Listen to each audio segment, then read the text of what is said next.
Let me give you just a little bit more of my background. I am the nephew of W. Cleon Skousen. How many of you of like age remember my uncle, W. Cleon Skousen? Wonderful patriot, wonderful gospel scholar. It was great to be raised under. My father died when I was 17, leaving 10 children and a widow of 36 behind. So it was a tough go.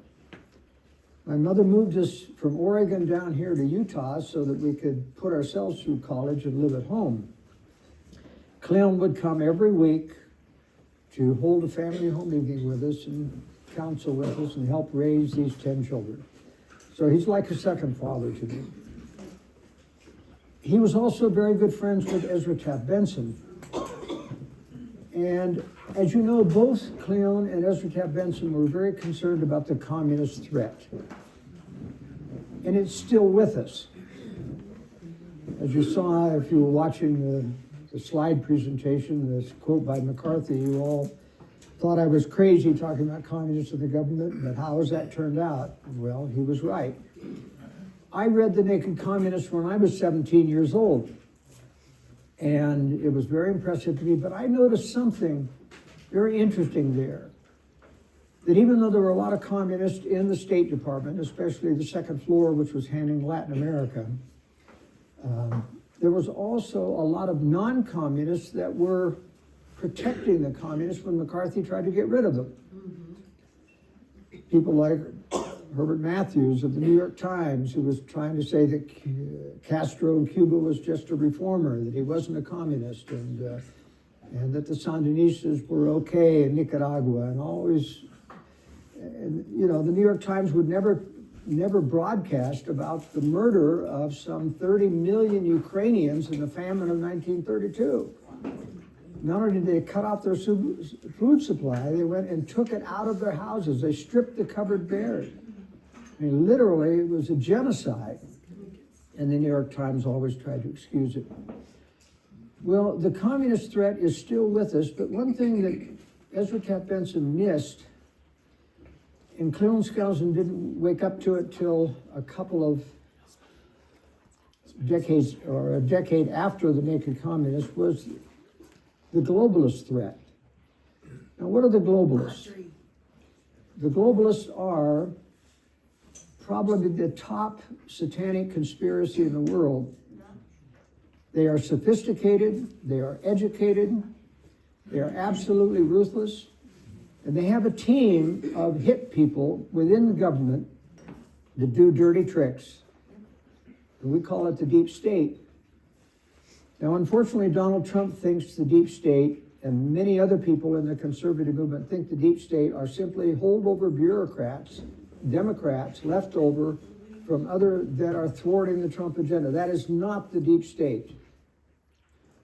You can tell the deep state because they have a hierarchy. They know who they get orders from. Now, there are a lot of Democrats and socialists in the government, but they're naturalist socialists. They were raised in typical universities, even BYU, where they trained socialists. I got my degree in political science at BYU, and it was a complete socialist indoctrination. I was sick, but I learned to argue at BYU with my professors. So the problem that we're dealing with is we have 3 predator centers now in the world, not just communists. We've got 2 communist predator centers, Red China and Russia. Now, many of you, if you've been indoctrinated by the disinformation campaign put out by Vladimir Putin and parroted by dozens of conservative leaders in this country, that Russia is the good guy. Because why?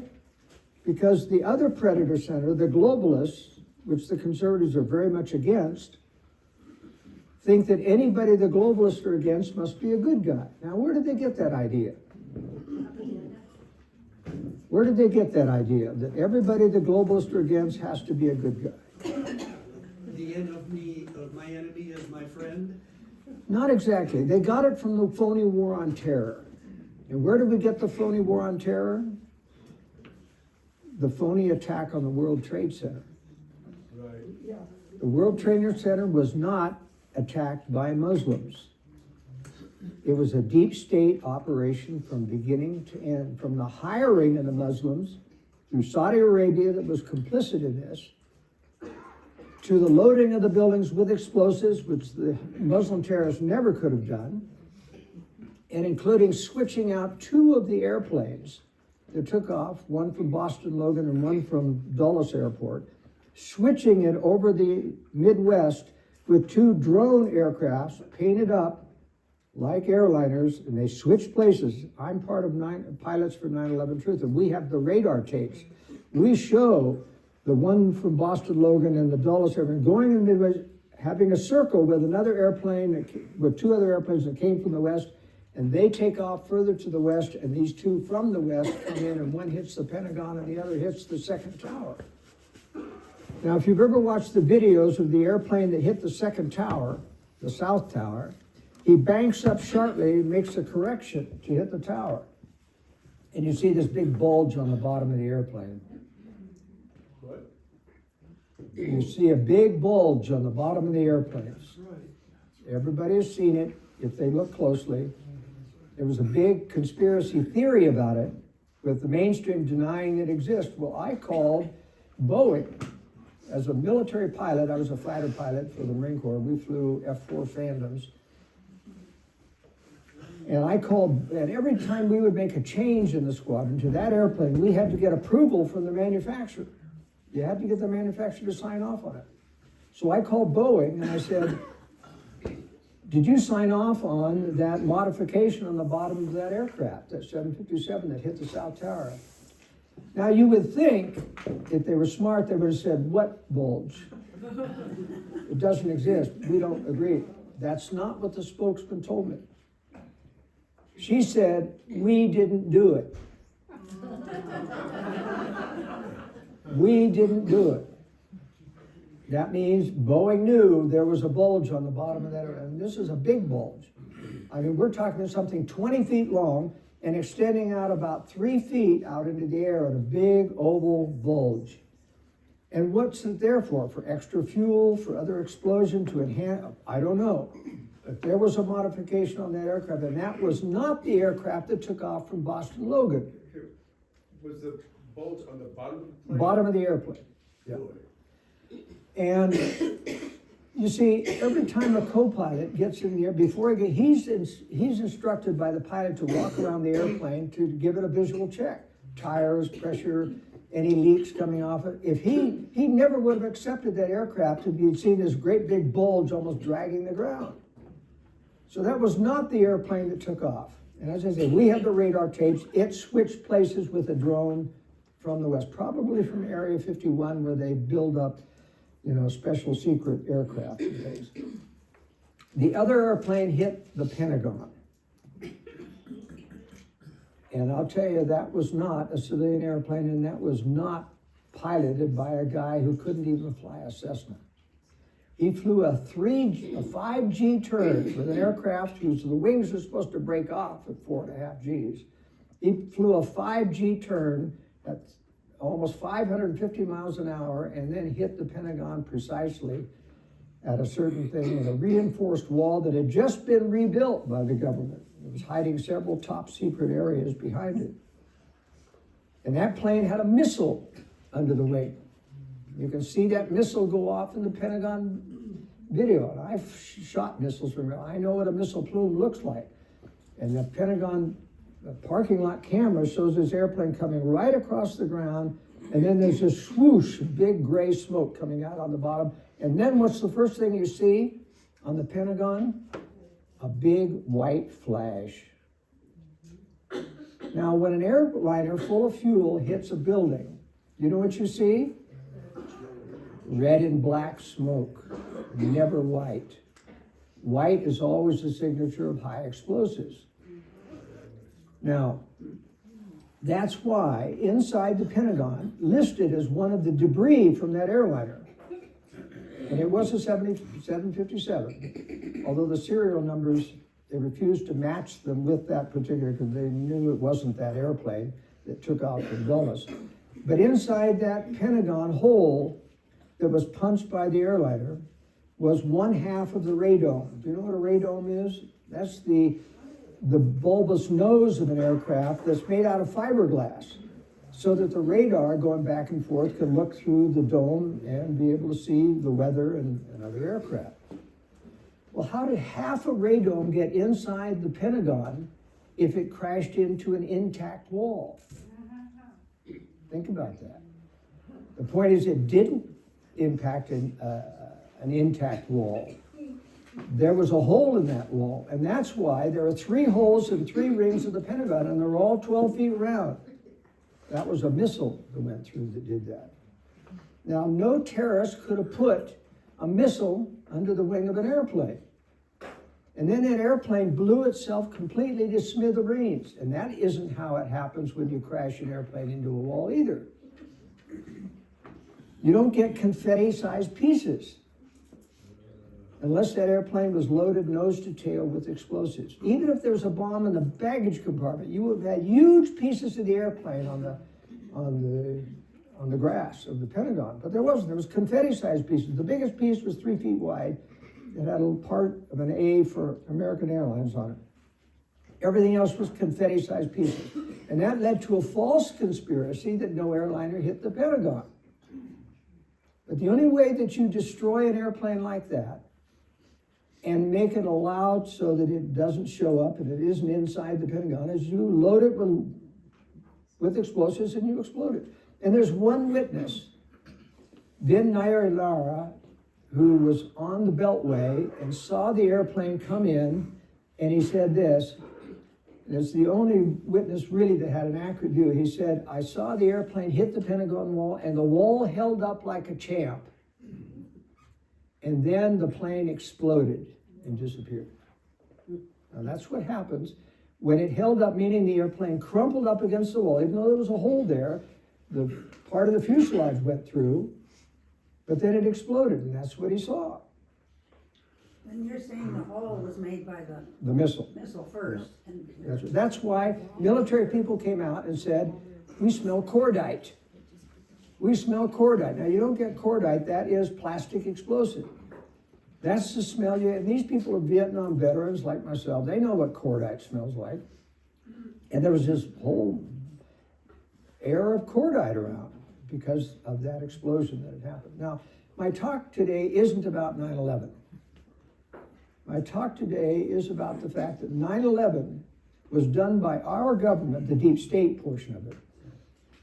And by the way, the Muslims couldn't have gotten Congress to do a cover-up because the 9/11 investigation was a pure cover-up. They couldn't have arranged for the military to do all of these dive bomb attacks at the White House. Did you realize that there was a military exercise where airliners were dive bombing at the White House? And why did they have that exercise? So to make sure that the fighter jets, when they got the alert that the World Trade Center had attacked, would be confused. And the air traffic, is this an exercise? Is this for real? And it allowed the people who were inside the military, who were part of the deep state, and the deep state has infiltrated most of these people, including Dick Cheney, who was in the White House Situation Room, who let that plane attack the Pentagon, and told the Air Force lieutenant, who in a panic was saying, it's 30 miles out. It's 50 miles, now it's 30 miles. Do the commands still apply? Meaning he was getting panicky because the command was, don't intercept it. And Dick Cheney whips his head around and said, have you heard anything to the contrary? Of course the orders still stand. Let it hit the Pentagon. So Dick Cheney is complicit in this. Do you know that Dick Cheney was running the George W. Bush administration as vice president? He increased his staff from 5, which is the normal staff for a vice president, to over 600. Because he had people all through every vestige of government. Now that's the deep state in operation. That's the deep state in operation. Now I'm not going to take questions right now. You can save them for later, but I've got to finish my presentation. But what I'm trying to tell you is the deep state, the globalist is a real enemy. And they run the deep state. They're not the bureaucrats. These are people who take the orders. And as I've told in some of my prior speeches, When I was in Washington as chairman of the Conservative National Committee during the Reagan administration, I was publishing the World Affairs Brief, and I got a call from one of my subscribers, a doctor in Dallas, saying, I've got an FBI informant here who's come to me for medical treatment who says that they're planning an assassination attempt on Reagan, and he's tried to get the information to the FBI and they don't want to hear it. Now, since when does the FBI not want to hear information about an assassination attempt on the president? Well, he was infiltrating CSPES, which is Committee in Solidarity with El Salvador, a communist front organization in Dallas, Texas. He was going to their meetings, he was taking notes and giving them to his FBI handler. And the FBI handler told him one day that I left your file in the backseat of my car along with my gun and I went into a restaurant. And when I came back out, it was gone. That was his excuse for losing his file. Well, Cleon Skousen was an FBI agent, worked as assistant to J. Edgar Hoover. My father was an FBI agent. And I'll tell you, I know they never leave a gun in the car. They never leave a file in the car when they go into a restaurant. So the agent was lying. Well, I was in Washington and the doctor called me up and he said, would you try to get this guy paid? The FBI is just leaving him high and dry now. And I said, well, listen, I don't know anybody in the FBI, but I got a friend in the CIA. I'll have him inquire. So he calls up the FBI. But before he does, he calls me and he says, I need his code name. Otherwise, they won't give me the time of day. So I call the doctor back, he calls the informant, I get his code name, I tell him, he tells the FBI, and he says, as soon as I mentioned that code name, all hell broke loose. They knew about this guy. He hadn't lost the file. And the CIA friend of mine called back in a panic and said, I'm in real trouble. They want to know who you are and everything about who knows about this guy. And I said, fine, send him out to interview me. I don't mind talking to him. 2 clean-cut, looks like LDS returned missionaries come to my house. You know, the FBI loves to hire Mormon boys, returned missionaries, because they're patriotic and they don't know anything about conspiracy. And so they make very good yes men to government. Now, I say that in a friendly way. My brother worked for the CIA, you know, and he likes to brag about that, but he was a lowly economic analyst, not a spook. But they do like to bring in Mormons because they've taught to trust government. The Constitution is inspired, right? So government must be inspired. No, I'm afraid not. But in any case, 2 of these guys come out and they try to pressure me to tell them, look, I'm only interested in getting this guy paid. I've given the information to them, and I'm not going to tell you, you know, who else knows about this. And so this was in the days before cell phones, and one agent asked me if he could use my phone.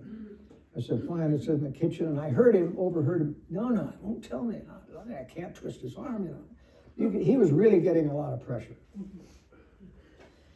But nothing ever happened to me, and none of the threats worked. But I did fly down to Dallas after that, knowing how important this was, because being fluent in Spanish, I served my mission in South America. I wanted to interview this guy personally in Spanish, his native language, and I did.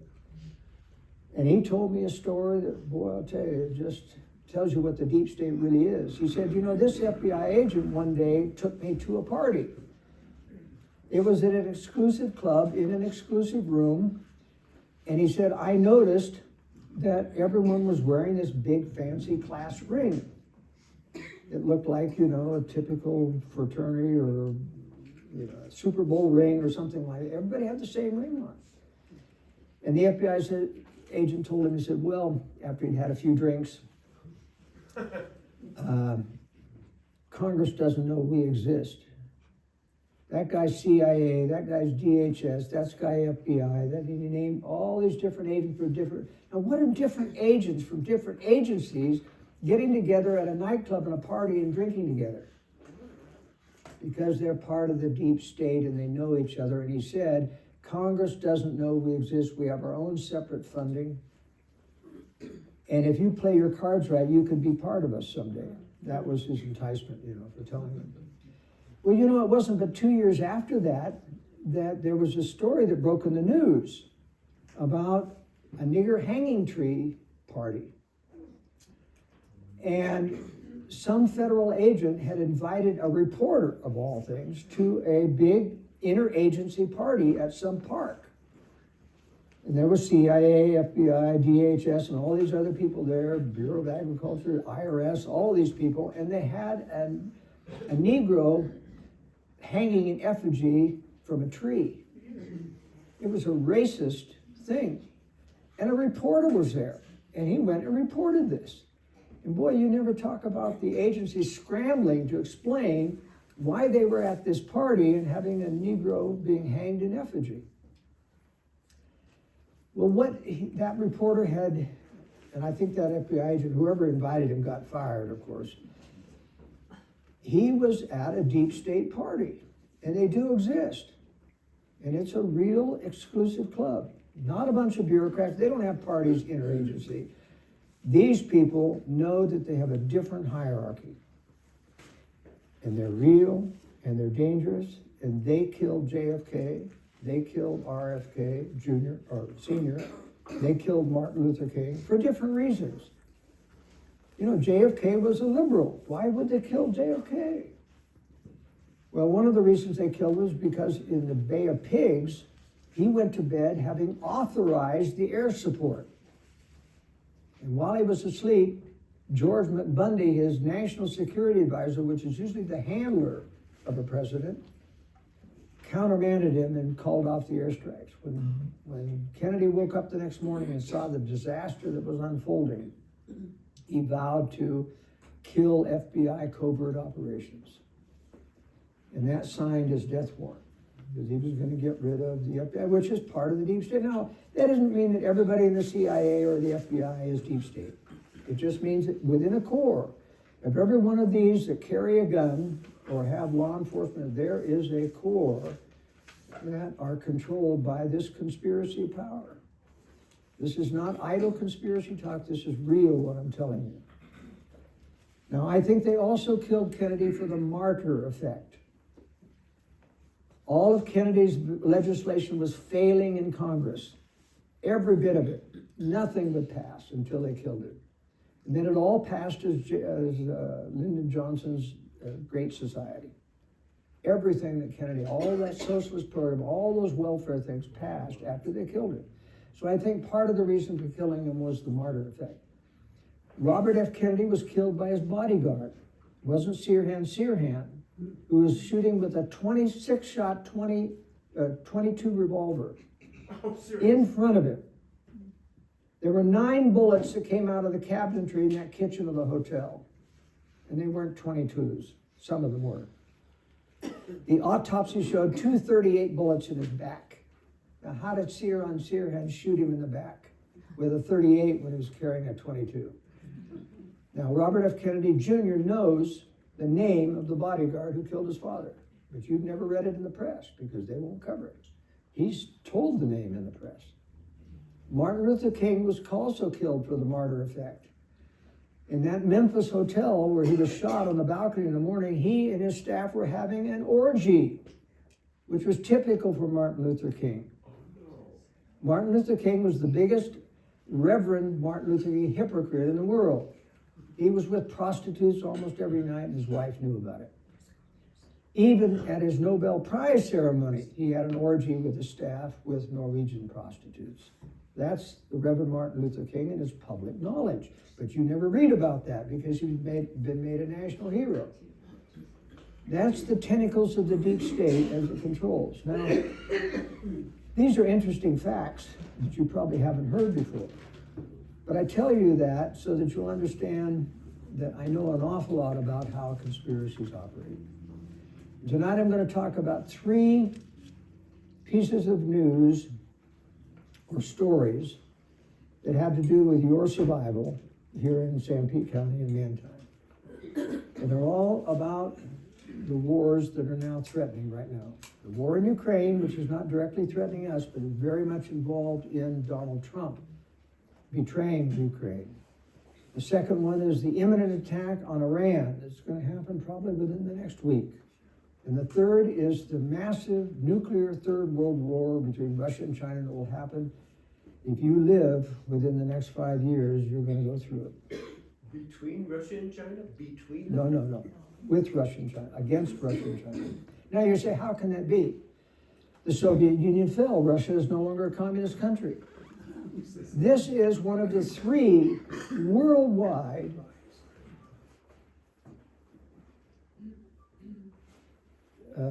false propagandas that the whole world is bought into. Number 1, the phony fall of the Soviet Union. Everyone believes in it. It's taught. They gave Reagan the credit for it, and because we're conservatives, we say, oh, wonderful, Reagan did it. He was fooled like the rest of them. The second one was 9/11 as a Muslim attack. It was a deep state attack from the beginning. And the third was the COVID pandemic. The planned pandemic that got you all used to accepting emergency powers. And I'm not going to cover that tonight. But I'm going to start with the phony fall of the Soviet Union. It's very important to understand how they did it. Vladimir Putin even told Tucker Carlson in his interview in Moscow, point blank, the truth. And it went right over his head. He told him, he said, the Russian hierarchy initiated the fall of the Soviet Union. Didn't mean a thing to him. Didn't mean a thing to anybody who was listening except me, because I realized he was telling the truth for once. What is the official narrative? That it was spontaneous, that they couldn't control it. Isn't that the issue, that they didn't want it to fall, that it was spontaneous? And he admitted, we initiated it at the Russian hierarchy. And that's exactly what Erich Honecker said on his deathbed in Chile. He said, Moscow gave me orders to stand down the Stasi and let the Leipzig student protest go forward. Would they have ever gone forward if the Stasi was, no, they had infiltrated every student organization. They would lock people up and arrest them immediately if they tried to protest. He also said they stood down the KGB in Red Square, didn't arrest anything. And I saw a documentary of Russians who were at Red Square during the Yeltsin speech, were sitting on top of a tank talking about freedom and democracy. And they were turning around to themselves in the dark and said, you know, the only thing we couldn't understand is where was the KGB? We never would have been allowed to protest like that without being arrested before, because there was a stand-down order. That's how it was pulled off. They gave orders for every one of the dictators in the former Soviet states to step down. They didn't do it naturally. Ceausescu was the only one who refused, and they killed him and his wife because he refused. Now, you don't read any of this stuff in your history. Your kids aren't getting this at BYU. They're not getting it in history classes. But this is real history. Now, if I could see these things, and there's lots of things I've written in my World Affairs Brief, the evidences of the phony fall, like the phony Gorbachev coup. Remember when the KGB was trying to capture Gorbachev in his undefended villa with 2 bodyguards, and they failed? I mean, the KGB has overthrown governments for years, and they failed to capture Gorbachev with only 2 bodyguards? Who's going to believe that? I heard that on the news and said, something's phony here. And even worse, the media announced that the head of the KGB, the defense minister, and the head of the GRU, military intelligence, were fleeing for their lives because of the failed coup. And everybody nodded their head, oh, isn't that interesting? Not me. I said, wait a minute.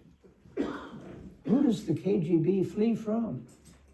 Who does the defense minister flee from? If they're really the heads of these organizations, who does the GRU head flee from? These are the people like in charge of the deep state. They don't flee from anybody. They got power.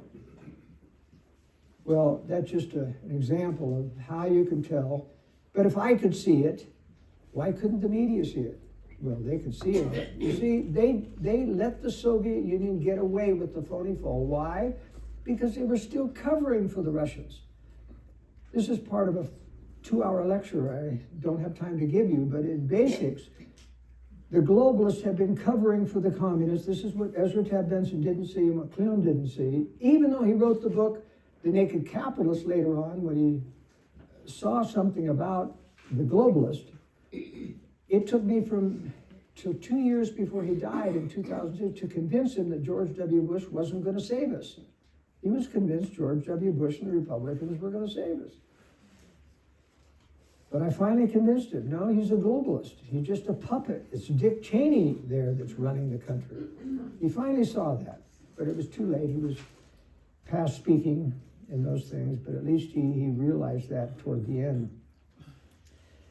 But this is a very serious problem that the globalists have been building. There's a book by Anthony Sutton called Wall Street and the Rise of Communism, documenting how Jacob Schiff and Lord Milner gave over $2 million in gold to the Bolsheviks to finance the Bolshevik Revolution. Now, why would they be doing that? Schiff personally gave $20,000 to Leon Trotsky, who was in the United States because the Tsar was trying to get him for being a communist. They gave him $20,000, sent him on a ship to Canada and on to Moscow for the revolution. And the Canadians confiscated the $20,000 and wouldn't let him go to Moscow until they got a call from the Wilson White House, Edwin Mandel House, who was the handler of President Wilson, telling him to give the money back to Leon Trotsky and send him on his way. Then we find conservatives in the Wilson administration financed the White Russian army that was fighting against the Bolsheviks because they couldn't have won until Mandel House once again told Wilson, you got to cut off aid to the White Russians. And they did, and that's why the Bolsheviks won in Russia. Even after World War II, remember Lend-Lease is over, we won the war, right? And people wondered, why were we giving truck factories, aircraft, and all of those, and washing machines and sewing machines, which your mothers didn't have during World War, gave them to the Russians. What's that got to do with military Lend-Lease? But after the war, Major Racy Jordan at Great Falls, Montana Air Base, where all the airlift was still going on to Russia after the war, opened 6 black diplomatic trunks against orders. The Russians had a fit. They were labeled diplomatic baggage. Opened them up, and they contained all the rest of the nuclear plans that they couldn't steal in the Manhattan Project, and we were shipping them to Russia. Whoa. And then 2 months later, the first shipment of enriched uranium was sent to Russia. Because even though they had the plans, they didn't know how to enrich uranium. So we sent it to them so that we made Russia a nuclear power, so that they could explode their first nuclear weapon by 1949. And they gave that technology to China. And who brought Mao Zedong to power? George Catlin Marshall, Secretary of State under Truman. He was a globalist. He was in charge of World War II. In charge of? Yeah, he was in charge of the military aspects of the world. He was Eisenhower's boss from the United States. And he's a globalist. And he cut off military aid to Chiang Kai-shek, the anti-communist leader of China, because he wouldn't go into a coalition government with the communists. Now, he was smart. He knew what happens when you go into a coalition government with the communists. They take over. So he refused. So Marshall says, we are going to cut off military aid. And they did, and Mao Zedong was still getting aid from the Soviet Union, and then conquered Chiang, and Chiang had to leave for Formosa, which is now Taiwan. Now, if you read Wikipedia about the fall of China and Mao Zedong, you know what they'll say? Well, Chiang was corrupt, and there's a lot of corruption, of course, it's still going on, by the way, in China. Xi Jinping has had to release his top general because of corruption. But the point is, he said he lost the confidence of the troops and they started to desert him. That's what Wikipedia tells you. But the truth is, the reason that they deserted is because they didn't have any ammunition, because of Marshall cutting off supplies. And if you were a soldier going up against the communists who were well-armed, you'd probably desert too, if you didn't have any ammunition. That's George Catlin. And it didn't even happen under Democrats, even under Richard Nixon.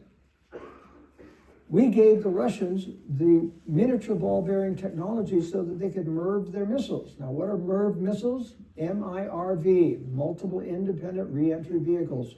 Multiple warheads. They only had one warhead per missile before Nixon and Kissinger. Of course, Kissinger is the arch globalist.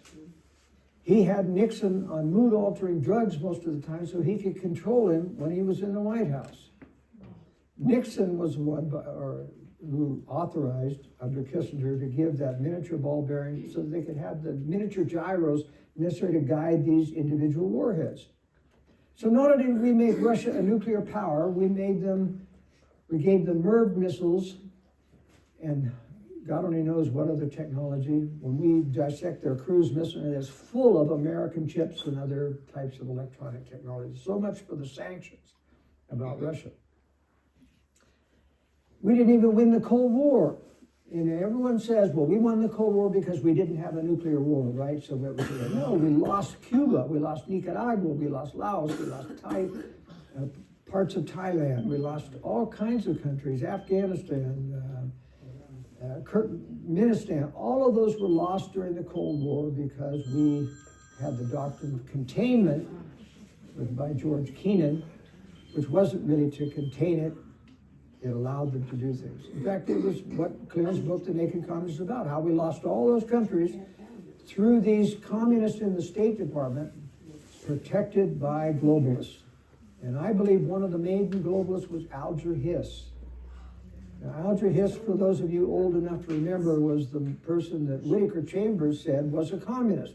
He had joined the Communist Party. He got sent to perjury for having denied that. The establishment protected Alger Hiss and lauded him till the day he died and got out of prison. Now, they don't do that for real communists.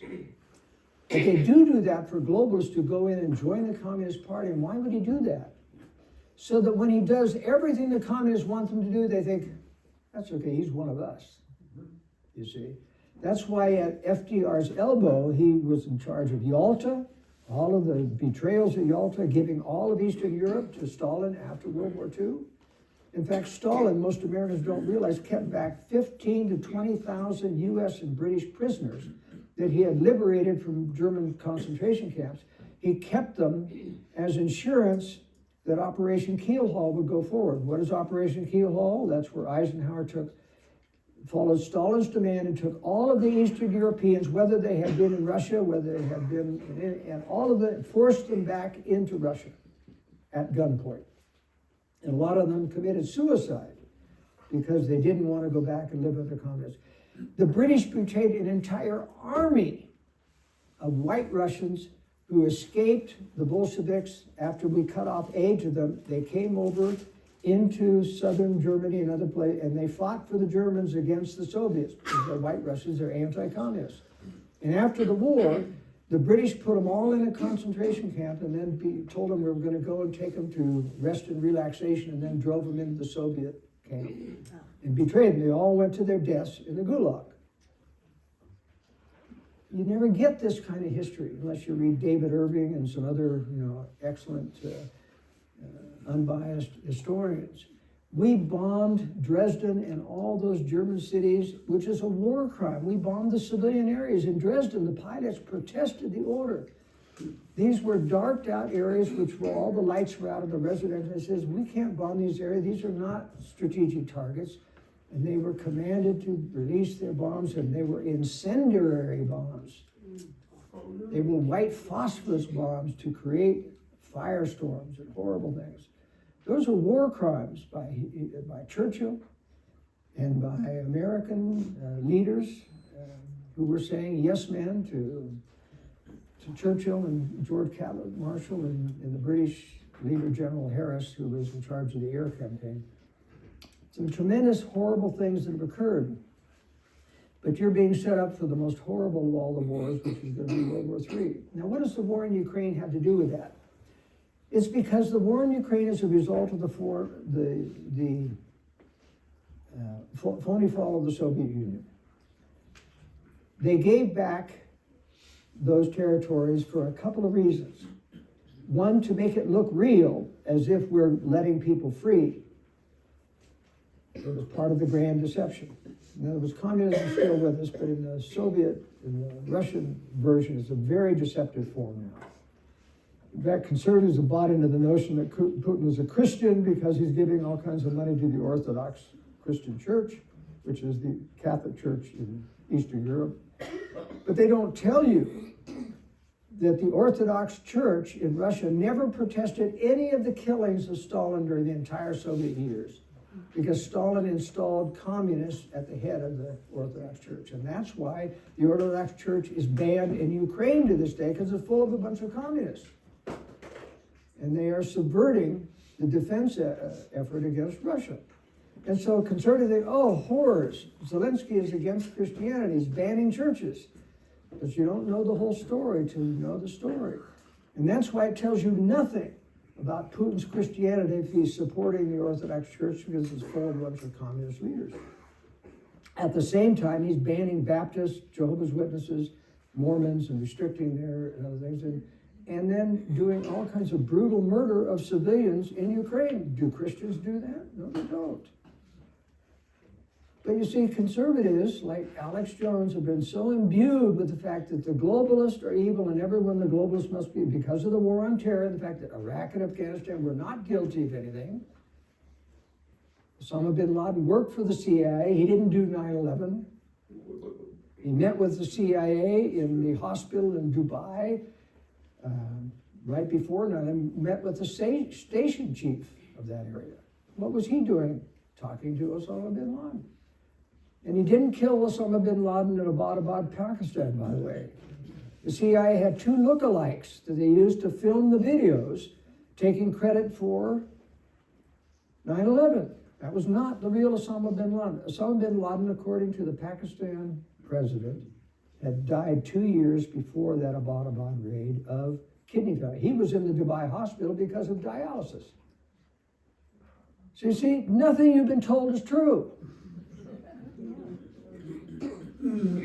It's just amazing how, we just want to get along with the establishment, believe the establishment media.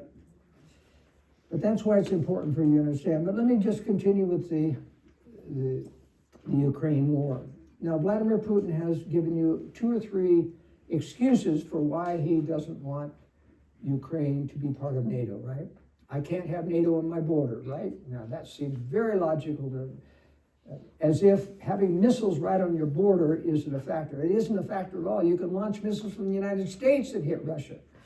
So having missiles on your border is not an issue. Number 2, because none of the communists in Eastern Europe, in Poland, Romania, Czechoslovakia, any of those countries were purged of the communists. None of them were purged. It wasn't like World War II. Remember, if you'd been a member of the Nazi Party, you couldn't have any job in government at all. That was a purge of Nazis after World War II. Not so after the Phony fall. So all of the communist spies were still in all these countries, and they joined NATO. So why does Putin protest having NATO or Ukraine be part of NATO? Because he's got hundreds of spies inside NATO, because all the former Soviet states are part of NATO. And he already has NATO on his border in the Baltic states, Latvia, Lithuania, and Estonia.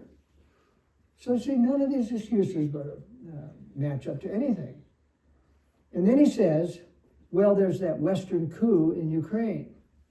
And you've all heard about that. Victoria Nuland, the globalist, funding $5 billion for this Western coup that took place in 2014, whereby a legitimately elected communist president, Viktor Yanukovych, was overthrown by the West.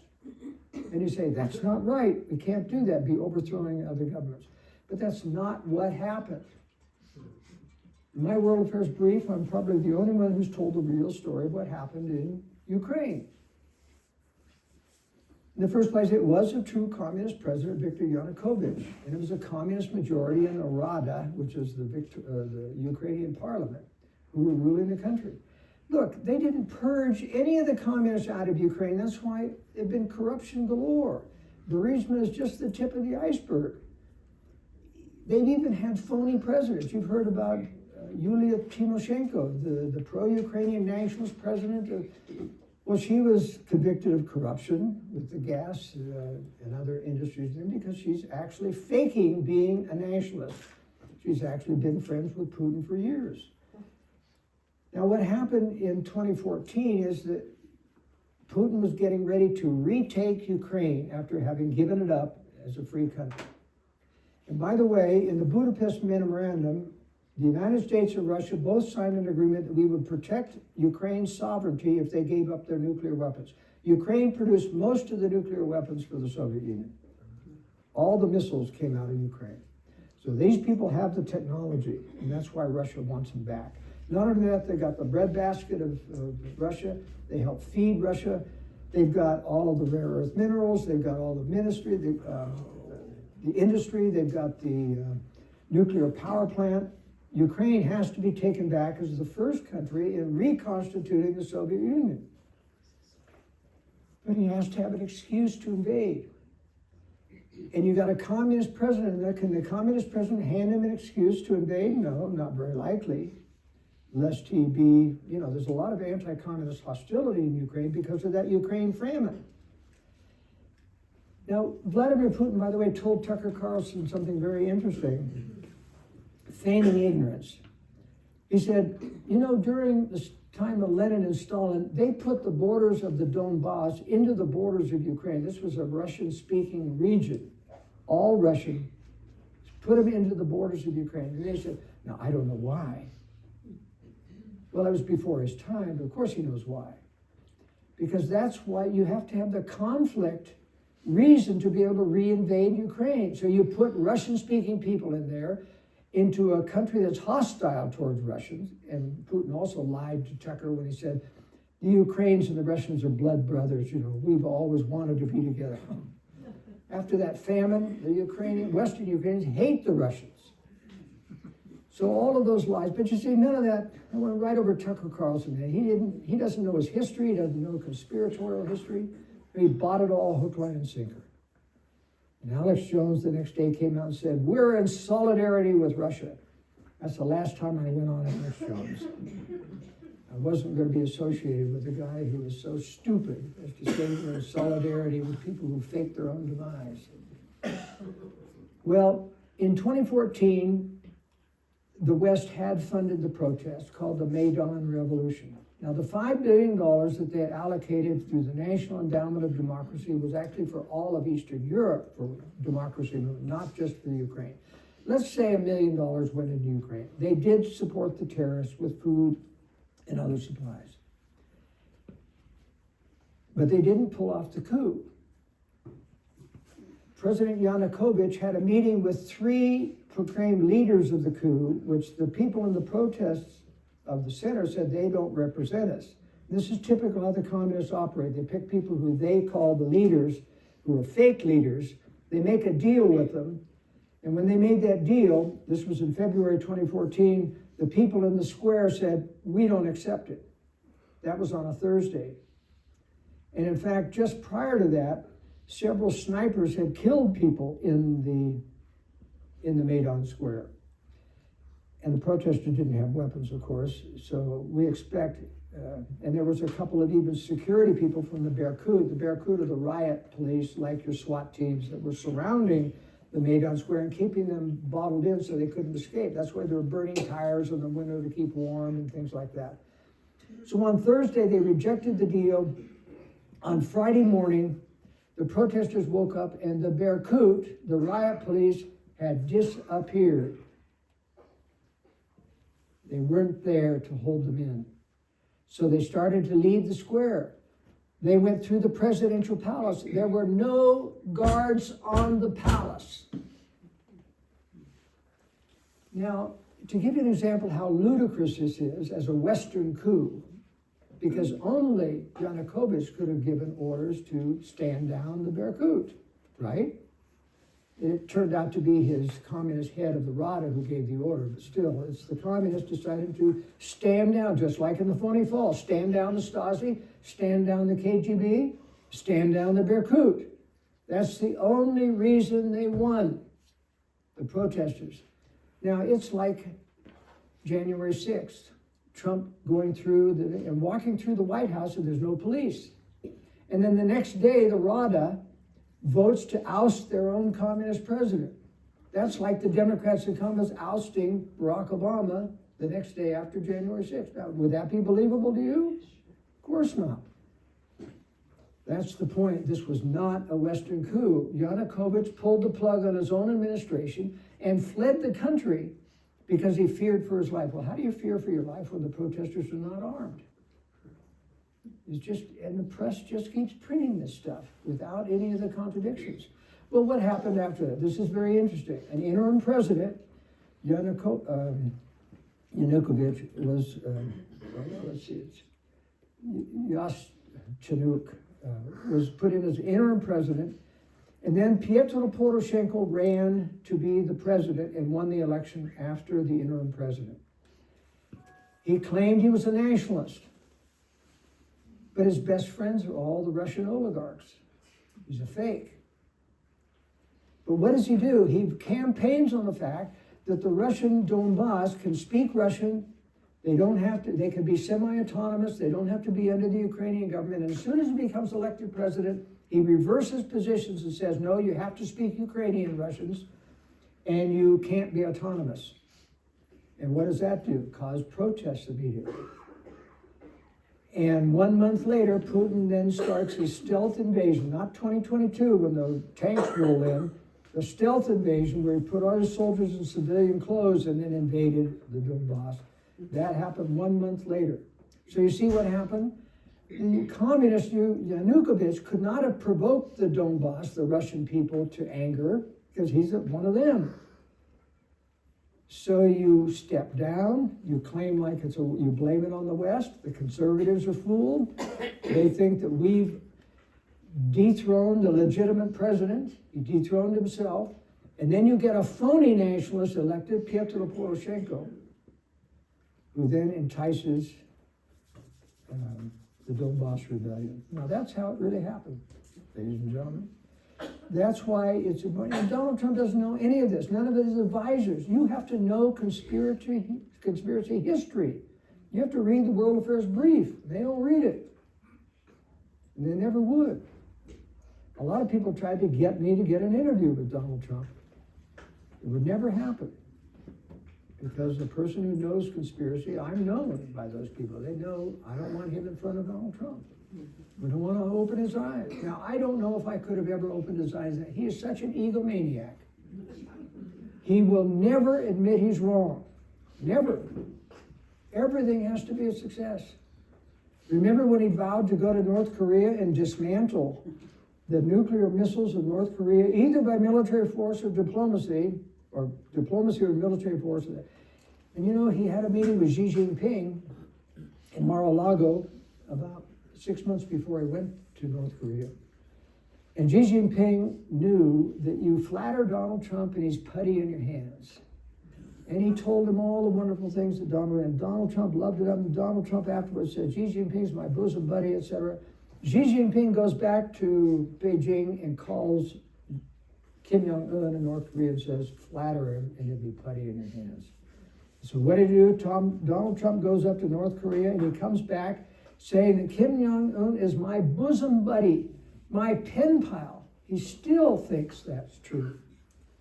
You've got to be some kind of naive idiot to not be able to see it. How does that happen? It comes through gross immorality in your life. You wound your conscience. You blind your conscience. You suppress your conscience. And then it can't get through when it tries to warn you. Vladimir Putin comes to the Alaskan Air Force Base to meet with Putin. Donald Trump says, Ukraine never would have happened. I'm such a great friend of Vladimir Putin. He never would have invaded. That shows he doesn't know what he's talking about. And so he's all geared up for this big powwow with Vladimir Putin in Alaska. And Vladimir Putin comes and says, you ought to be given the Nobel Prize. You had this election stolen from you. He told him everything Trump wanted to hear. And Trump came away saying, my relationship is healed with Donald Trump. He's a wonderful guy. We're going to have peace in Ukraine. And then Putin starts to blast Ukraine again. The day after, he starts massive attacks, 400, 800 drones against Ukraine, hitting their infrastructure. And Donald Trump gets mad again because he feels like he's been betrayed. I can't trust Donald Putin. And well, where is he? He's back giving Putin everything he wants. He's so desperate to have people like him. Even dictators, everybody who's important, even the Clintons. He keeps saying how wonderful the Clintons are, good buddies of mine. I'm just exasperated as a conservative. I'm exasperated by this. Man, I can't trust him to do what's right. But now he has literally taken all of Vladimir Putin's demand and put them on Ukraine and said, you've got to accept that, and I'm cutting off all aid from the United States to Ukraine. And he did. He said, now, if the EU wants to buy them from us, we'll sell them to you, but we're not giving any more to Ukraine. If Ukraine falls, Donald Trump is absolutely responsible for it. And while he dillies and dallies, Russia continues to make gains against Ukraine and take up more territories, so that, because Donald Trump basically said, wherever they have, whatever they've gained in their life, you have to accept. And Ukraine actually, the president can't do that. You have to have a constitutional amendment to change the borders of Ukraine. But anyway, that's why there isn't peace in Ukraine. But I fear strongly that Donald Trump is going to give away this country. Now, what does this have to do with how this affects the war that I'm talking about? It's because the Ukraine war has been good for the United States in that it has weakened weakened Russia tremendously, and it has exposed their military weaknesses. So this is the first time we've been able to see Russia. Russia didn't intervene in Iraq when we attacked Iraq. We haven't been able to see the Russian incompetence in military until now. Over 40,000 dead per month right now, going back to Moscow in body bags. Putin is very, very unpopular right now. And Trump is saving him by giving him a victory in Ukraine. Now, by the way, Russia has ramped up missile and drone production by 200% now because of the respite of having the restrictions on Ukraine from doing any offensive work. And so Russia is building their military forces now. They still cannot make good on any of their nuclear threats to the United States. Just yesterday, Putin once again threatened the West with nuclear attack because of a rumor, which is a false rumor, that Britain and France were thinking of giving nuclear weapons to Ukraine to help them defend themselves. Not true at all. But Putin used that to say, if they do, we're going to nuke. But they can't nuke. Why can't the Russians nuke the West? They've got the missiles. They've got more missiles than any other nation in the world, including us, by about 10 times. 10 times our warheads, thanks to the New START treaty, which only we abided by. The Russians didn't. We have about 400 Minuteman III missiles left, the ones in the silos in North Dakota, and Wyoming, and Nebraska, etc., in those hardened silos. In New START, we took the 3 warheads off the Minuteman missiles and made them into a single, smaller warhead. So we reduced all of ours to a single warhead. Russia now has 10 to 15 warheads on their missiles, in complete violation of New START. But the CIA continues to protect them, saying they're in compliance. They're in compliance. It's just, I don't know how they get away, because the media, of course, lets them get away. It doesn't call them on it. But in any case, Russia is the strong, but they can't nuke the West because they can't occupy it. Russia can't occupy Ukraine, let alone Eastern Europe, let alone the United States. So why do they have it? How can they use their nuclear weapons? Only, you see, if you nuke a country and you can't occupy it, they just rebuild again and come after you. So they have to wait for who? China. China does have the manpower. And China is growing and growing thanks to Henry Kissinger. What did Henry Kissinger do? And you probably don't know this, and you've never read this in history, but in the Paris peace talks, the end of the Vietnam War, Nixon took credit for it. The Vietnamese came to the Paris peace talks in order to capitulate, because the bombing campaign in Hanoi had finally worked. We were destroying Hanoi, and they came to make a deal. Instead of forcing them to make a deal, Kissinger said, we're going to let you have South Korea or South Vietnam, but you just have to give us 3 years before you take it back. That's what happened in the secret talks. And not only that, then he agreed with Red China, who was at the table, to agree to give them Taiwan's seat at the UN, and then give them most favored trading state and open up the trade to China. Now, this is the enemy who is shipping in weapons all during the war against our soldiers. And Kissinger rewarded them with a seat on the Security Council, not just a member of the United Nations, but the Security Council with veto power. You understand what I'm saying? And then most favored nation status. That's how China finally got all of the money and all of the technology they needed to build up this first-class military. This is what I've been telling people for years. The globalists have been building Russia and China as enemies. Why? Why would they build that? Because they want one more world war. Why do they need another world war? World War I gave us what? The League of Nations, a global government. The Senate rejected it. The Treaty of Versailles was so onerous it guaranteed that Germany would go to war again. They did. World War II gave us what? The United Nations. But no enforcement power, no military, no taxing power. They need one more war to get us into a militarized global government. How do you do that? You set it up so Russia and China attack the United States with nuclear weapons, which is coming, and then our military is decapitated because the Russian and Chinese don't want to actually destroy cities. The communists have always depended on the West for technology and trade. Yeah. In fact, you'll have people laugh like that when I say that China's, they say, no, China depends on U.S. trade. They would die without U.S. trade, so they can't attack us. That isn't true. In 2011, there was a general who was the deputy defense minister, gave a speech which was leaked to the Epoch Times, which is Chinese-owned, anti-communist Chinese, very good publication generally, at least about China they are.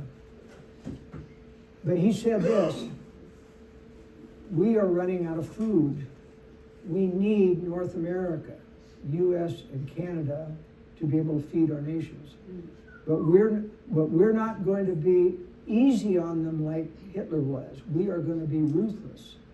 We're going to cleanse the land of people, but we don't want to destroy the infrastructure. You see that? And that's why in this nuclear first strike that they're planning, and our government knows this, they're going to hit military targets only on the first strike. And that decapitates the military. Now, I've talked to my subscribers about this. It's called Presidential Decision Directive 60, PDD 60, signed in 1997 by President Bill Clinton. It completely revamped our nuclear posture.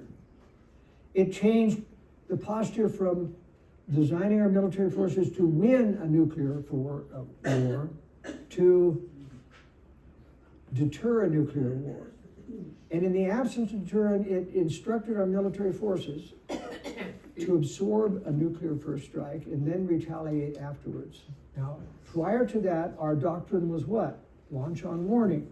Do you know what launch on warning is? Our satellites detect with their infrared sensors the launch of missiles, and it takes 20 minutes or so for those missiles to arrive from Russia over the pole to the United States. In that 20 minutes, we can launch our missiles so that their missiles hit what?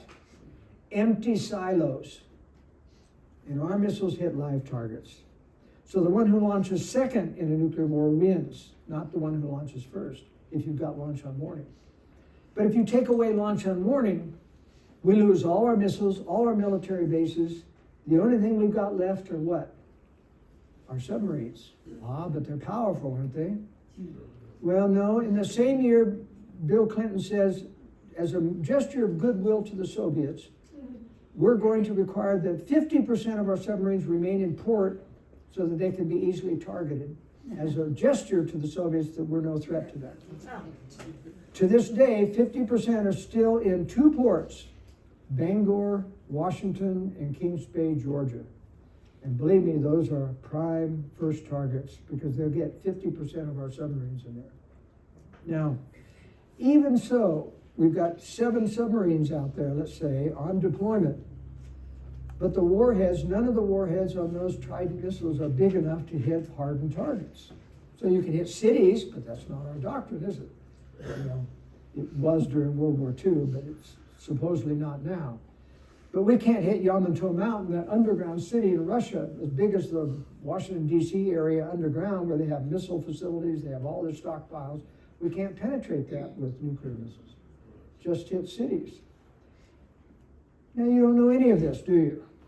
How many of you heard of PD-60? Well, you probably read my brief, and there's a couple other, like David Pine here in Utah, who started to talk about PD-60 after I mentioned it. But this is very dangerous. If you go into AI, chat GPT, and ask them if PD-60 is still in force, they'll say yes. It's never been repealed. Now, our military practices launch on morning. I don't think they're going to be able to, because there's about 4 different steps from that nuclear football when Trump authorizes the codes that goes through Cheyenne Mountain and other places till it gets to the missiles. And at any one of those points, the deep state can cut the connection or say, disregard. Now, why would the globalists want us to absorb a nuclear first strike?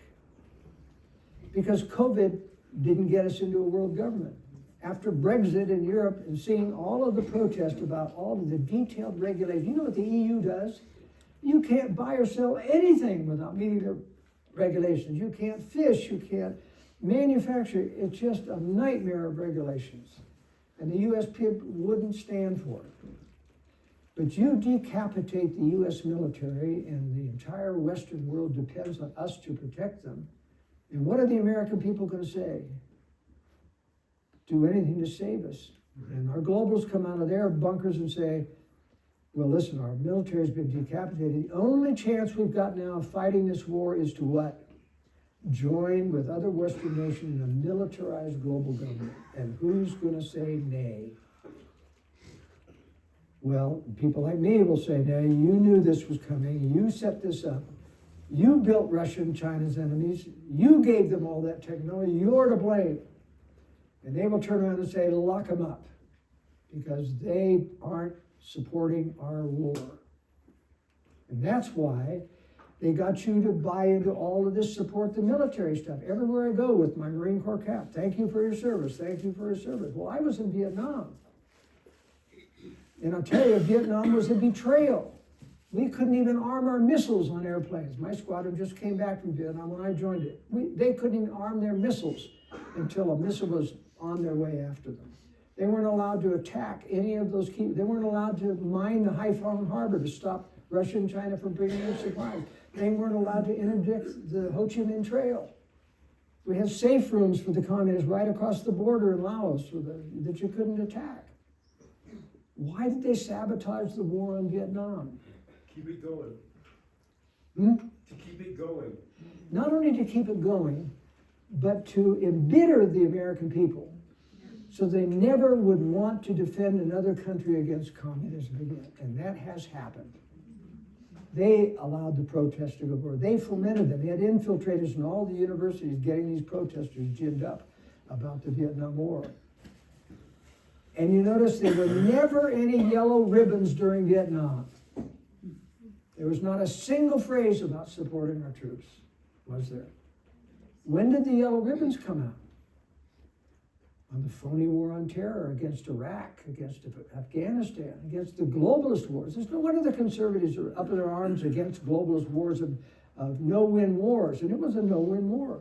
We had no business in Afghanistan, $20 million and $3 trillion, no business at all. It was a complete waste of time. And you know what? Trump is still giving $80 billion a year to Afghanistan in aid, directly to the Taliban. And 2 conservative congressmen have tried time and again to get that cut from the budget. And that's how powerful the deep state is about controlling your legislation. They have not been able to cut that $80 billion a year to Afghanistan. Now, let me just cover briefly what's happening in the Iran attack. Trump is going after Iran for only one reason. Not because Iran is a threat to the United States, but because Netanyahu demands it. And politically, the U.S. is so wedded to Israel because of the concept of Israel being the fulfillment of prophecy and the Jews back to their homeland, which has already happened. The Jews are back in their homeland. But they're not satisfied with that homeland. They want the entire Middle East. And Huckabee in his interview with Tucker Carlson admitted that. Israel has the right to take all the countries in the neighborhood. And boy, that has just caused a firestorm. Because the Palestinians have some rights too. They both occupy the land. But just because the Lord fulfilled prophecy in getting Israel back to the land doesn't mean that he approves of everything that Israel does. Netanyahu happens to be a globalist deep state puppet. Do you know who paid for his education in the United States? Henry Kissinger and Associates. Do you know who set him up in Wall Street to become wealthy? Henry Kissinger and other insiders within Wall Street. Do you know who set him up in politics in Israel? Henry Kissinger and Associates, by having him sponsor an anti-terrorism conference in Israel, to which all of the most important globalists came to attend. And in Israel, if you can attract Henry Kissinger and all these other important people to come to a conference, you're a hero. And instantly he became a political, and he's corrupt. He's taken billions of dollars outside of political contributions in order to stay in power. And he's never been prosecuted after being accused over 10 years ago, because he's got deep state immunity. Now, the Israeli Mossad and the Shin Bet, the intelligence agencies of Israel, are an integral part of the deep state. They do a lot of the international assassinations. In fact, they helped build China militarily. Americans don't know this, but Israel has the right to sell our technology that we give to them in our $3 billion a year military offerings to China. And they've been selling our technology to China for years, and the U.S., of course, knows it. Donald Trump doesn't know this, but Israel's no longer our friend. I mean, what they've done to the Gazans is just really, criminal. It's true that Hamas is an enemy of Israel and would kill all the Israelis if they wanted to, but Israel on October 7th of 2023, in that attack through the gate, allowed it to happen. It was more true than false when they said this was their Pearl Harbor. We let Pearl Harbor happen too. Remember, FDR knew it was coming. They'd broken the code. They refused to warn it. They shut down the radar so they couldn't see the airplanes coming in. Oh, yeah. You read Robert Stinnett's Day of Betrayal, and you have all that information. But Israel shut down all their electronic warning systems. The whole fence was wired. They shut down all of and they moved 80% of the Israeli defense forces out of Gaza. Out of the southern Israel area into the West Bank. So that when the attack came, there was nobody there. They were 7 hours away before they could get there. Even helicopters from the West Bank could have got there in 20 minutes, and they didn't. They got there 2 hours later, after all the damage was done. So Israel let that happen because they wanted to have an excuse to go after Hamas. They have not been able to beat Hamas. But because the Jewish people don't really believe in the resurrection, or at least it's a controversial doctrine in Judaism. Some believe it and some don't. They have a real weeping and wailing and gnashing of teeth when people die. So it's politically incorrect to have a lot of soldiers die. They're all most of them are reservists in the IDF, the Israeli Defense Forces. And so Israel purposely prioritized the life of their soldiers, rather than go house to house and root out Hamas, to bombing civilians. Now, even though they would warn people to evacuate hospitals, Hamas wouldn't let them leave so that they could get maximum civilian damage. And that's why you've got 60, 70,000 people. It's probably inflated a little bit, but still it's an horrendous genocide. And I could go into a lot more, but Israel is not, Israel basically wants Iran out of the way because Iran is their prime enemy, and Iran is very, very strong military. I'll take questions in a minute, but let me just say that Iran is not a nice government. It's an Islamic, and the U.S. CIA put those Ayatollahs in power. Really? Yes, they put them into power. They're the ones that removed, the Shah, and they had the Ayatollah waiting in the wings for 3 years prior to that in a villa in Paris that the CIA was paying for.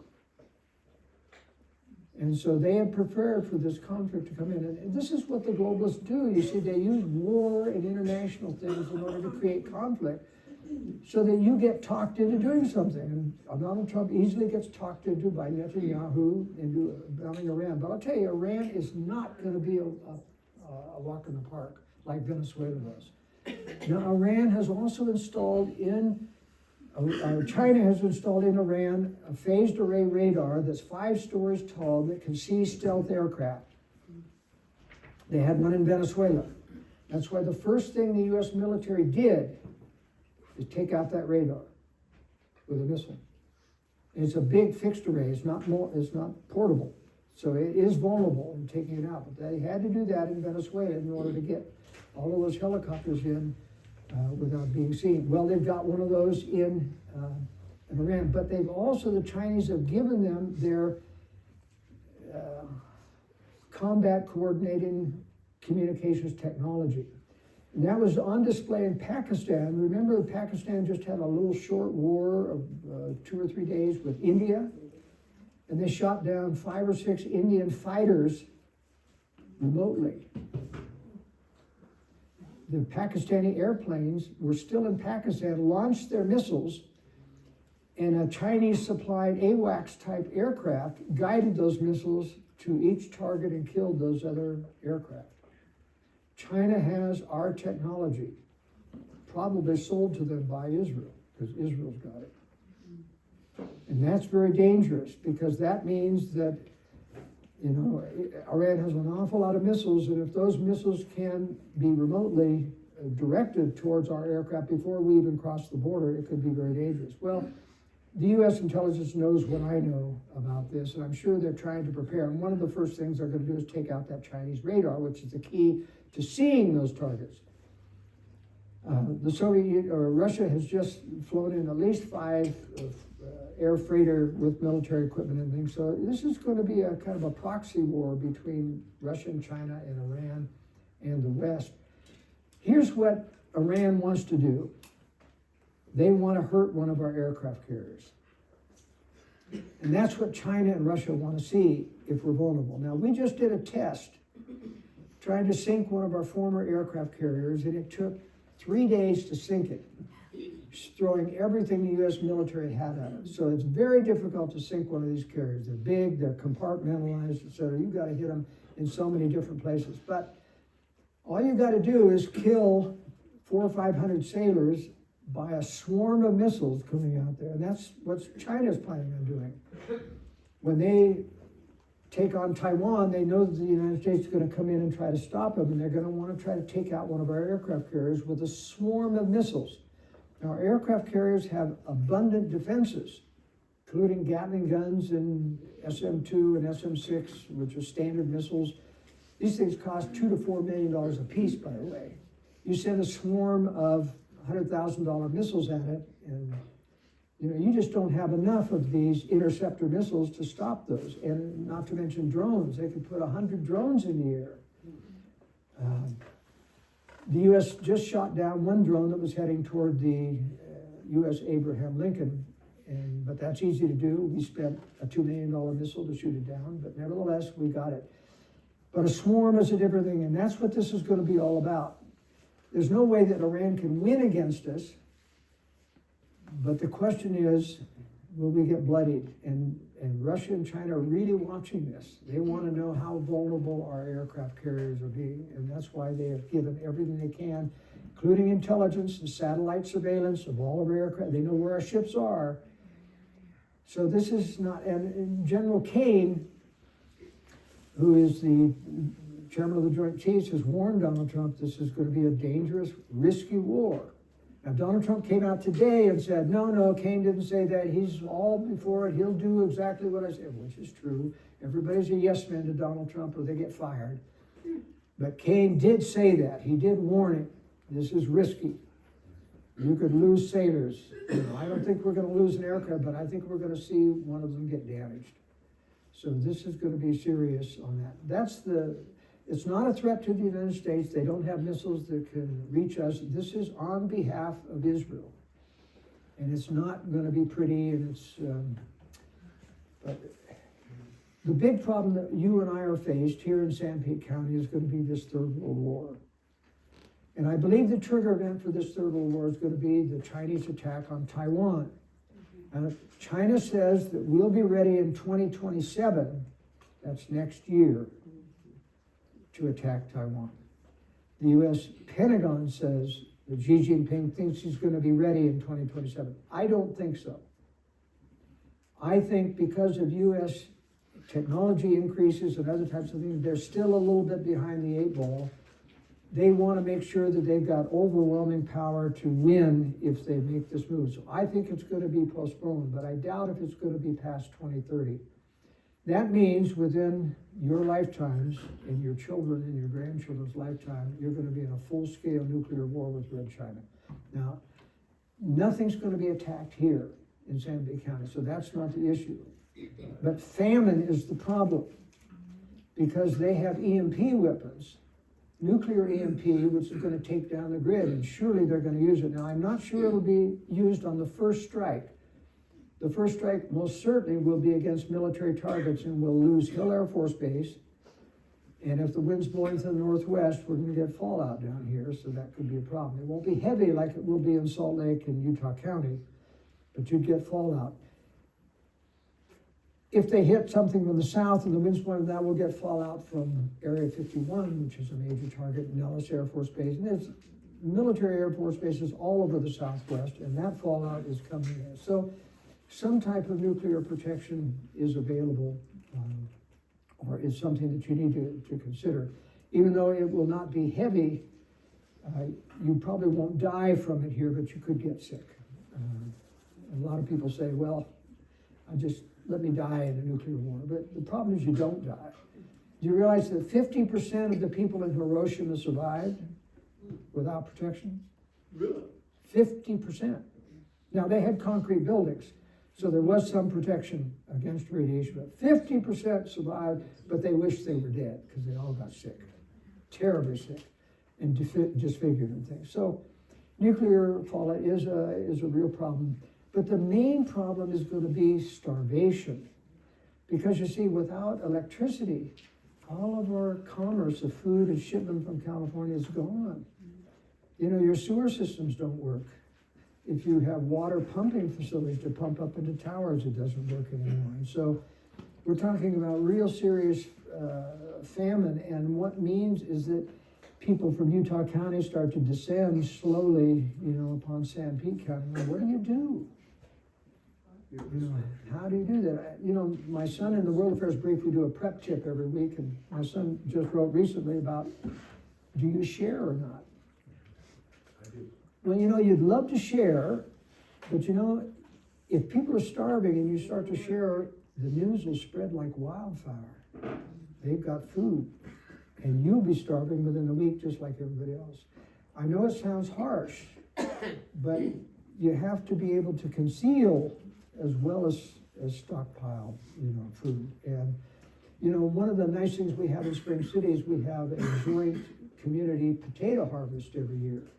Neil Sorensen has put together his land and grown tons of potatoes. And we all get together and we help sort them in the sorting machines and bag them, and you can buy them for cheap and other things, but this is a survival project. What we really need in these valleys are wheat production. We need grain, and there's very few people who graze a lot of hay, but we can't eat hay. Except alfalfa. What's that? Alfalfa. Well, you can eat alfalfa, but you try feeding that to the kids. It's not going to go very well. No, I'm just saying we could use some non-GMO grain. And Donald Trump has just made a very big mistake by buying into the big pharmaceuticals who own the Monsanto rights to glyphosate, and he's giving them now protection against liability. So they can't be sued for the cancer that glyphosate caused. Now, sure, they use glyphosate on corn and soybeans, so it gets in. If you don't use non-GMO chips, you're getting glyphosate, and it causes gut problems. It causes a lot of the nutritional problems that people are having. But you didn't realize they also spray wheat with glyphosate in order to kill it uniformly so that we can harvest it, it's all ripe. Right. It's very, very bad for you. And so Donald Trump he's just betraying us once again. And unfortunately, Kennedy, who's written about this, he's against glyphosate, yet he went along with Donald Trump because Donald Trump would have fired him. And he kind of has made a decision that better that I live another day to promote the health agenda. But these kind of compromises are really sad, people. We don't have really any really good, strong statesmen anymore on this line. Just a minute, I'm gonna through. So what I'm just trying to tell you is that I'm here ringing an alarm, a big alarm for you. Nobody in the media is telling you the war with Russia and China. They don't even believe that Russia is an enemy. At least they know that China is an enemy, sort of. Now, the U.S. military, I know, is working and preparing for this, but this Iran is going to deplete a lot of our missile things. And I'll tell you, China is looking for that opportunity when our supplies and stocks are low. If we use up all of our standard missiles and taking out a swarm of drones, etc., we make ourselves vulnerable to that attack. It could come sooner rather than later. Now, this I want to tell you, as most of you are members of the Church of Jesus Christ of Latter-day Saints, this war, I believe, we don't recover from like we did in World War II. I don't think we recovered for this. You think about a year without electricity, because if they take down the grid, we don't stockpile any of the long-distance transformers in this country. They're big as a semi-truck. They're all made in Germany, Korea, or China. We're not getting any. We have maybe 2 or 3. It takes hundreds of them to keep the grid. Even if you get it back up running, you can't transfer electricity without high voltage, getting down to 240 or 480 volts to be usable. A year without electricity, with people starving, pillaging, raping, murdering, killing people, where's the forgiveness going to be? It's going to be very difficult to recover from that. You know, the scriptures prophesy about the Spirit of the Lord being withdrawn to people. You see more road rage all the time now. That's because the Spirit of the Lord is starting to withdraw because of the evils in our society. So what I'm saying is, I think this ushers in the period of tribulation prior to the second coming, where you have internecine warfare, and where the 45th section of the Doctrine and Covenants says, the New Jerusalem, which is not here, will be the only safe place on the face of the earth where people will not be at war one with another. Now you think about that. The only place on the face of the earth where people will not be at war with one another. That means you're having civil war and internecine warfare all across the world. And Satan rules. And that's one of the reasons it brings the second coming, is because the Satan finally has to stop the fact that Christ has to stop the fact that Satan has total control over the world. So that's what we're facing. And now a lot of you people are my age, you're not young anymore, but we have the resources that our children and grandchildren don't have. We need to stop playing golf. We need to start really dedicating those resources to preparing. We need tons of food, lots of wheat, lots of rice. If you're going to share rice, because it doesn't require a grinder, it doesn't, just a handful of rice to people. You can get away with sharing for rice, and it's cheap right now. Buy a lot of it. And when you start to use your food storage someday, don't start giving people full helpings. You have to go immediately to a starvation diet and get your children used to the fact that you're never going to get a full meal again. Get used to it, because we don't know how long this is going to last. And if I'm right about this not ending in a complete recovery, you're never going to see, fortunately, the World Economic Forum claims about a robotic, AI-driven society. Why? Because without electricity, you can't have the internet. Without the internet, you don't have digital currency. Even the globalist elite are going to need physical currency. And that's why you're not going to see digital currency at the exclusion. It'll run simultaneous, as it is now, the digital banking. But I don't think you're going to see the elimination, because they're going to need it too. Anyway, I don't know everything that's going to happen, but I do know this. There's 100% certainty that this war with Russia and China is gonna come. So don't bet against me. China is building for this war. This is not defensive, what they're building.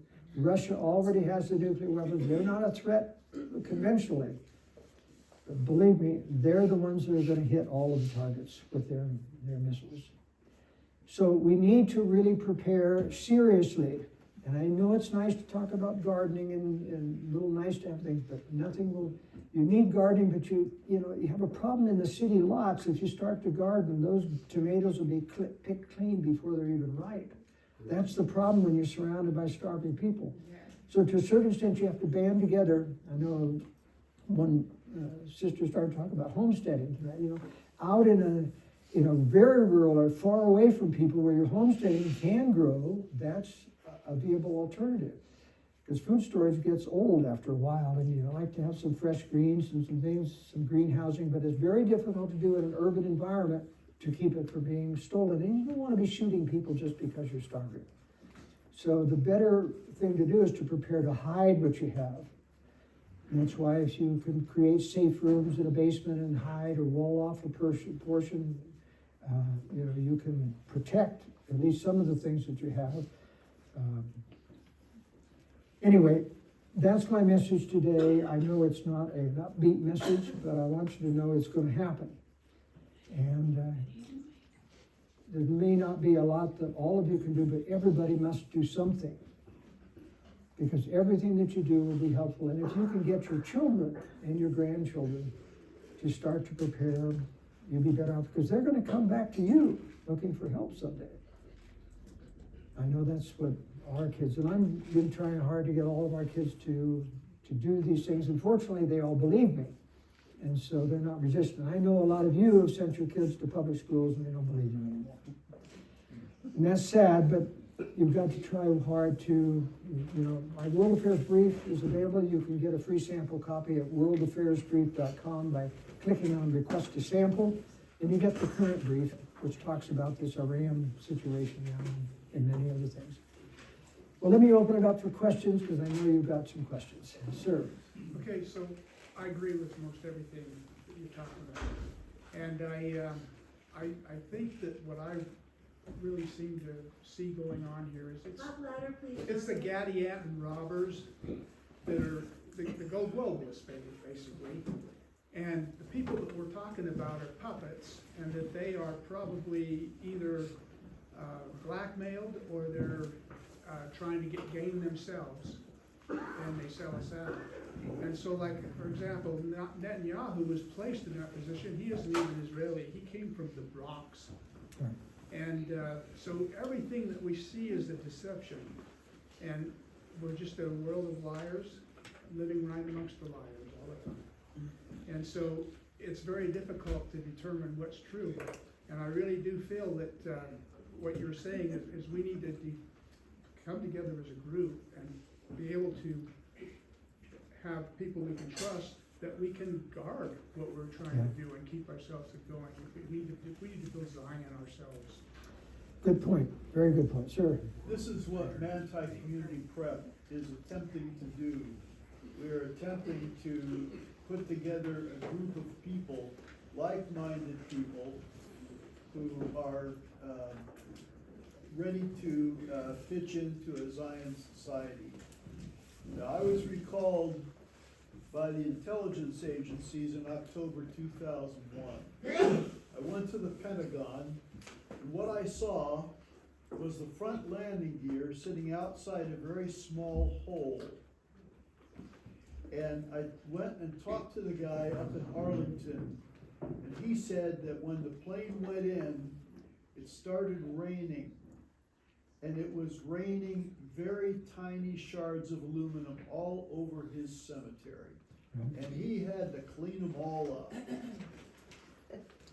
Only an explosion in the airplane can cause aluminum to go into No big pieces. confetti-sized pieces. No luggage, no body parts, That's right. just shards of aluminum. They falsified all the DNA results, everything, because in DNA results, how do you get the original DNA to be able to confirm it? You gotta go to everybody's house, and get original. No, that didn't happen. They just falsified it. Yes, sir.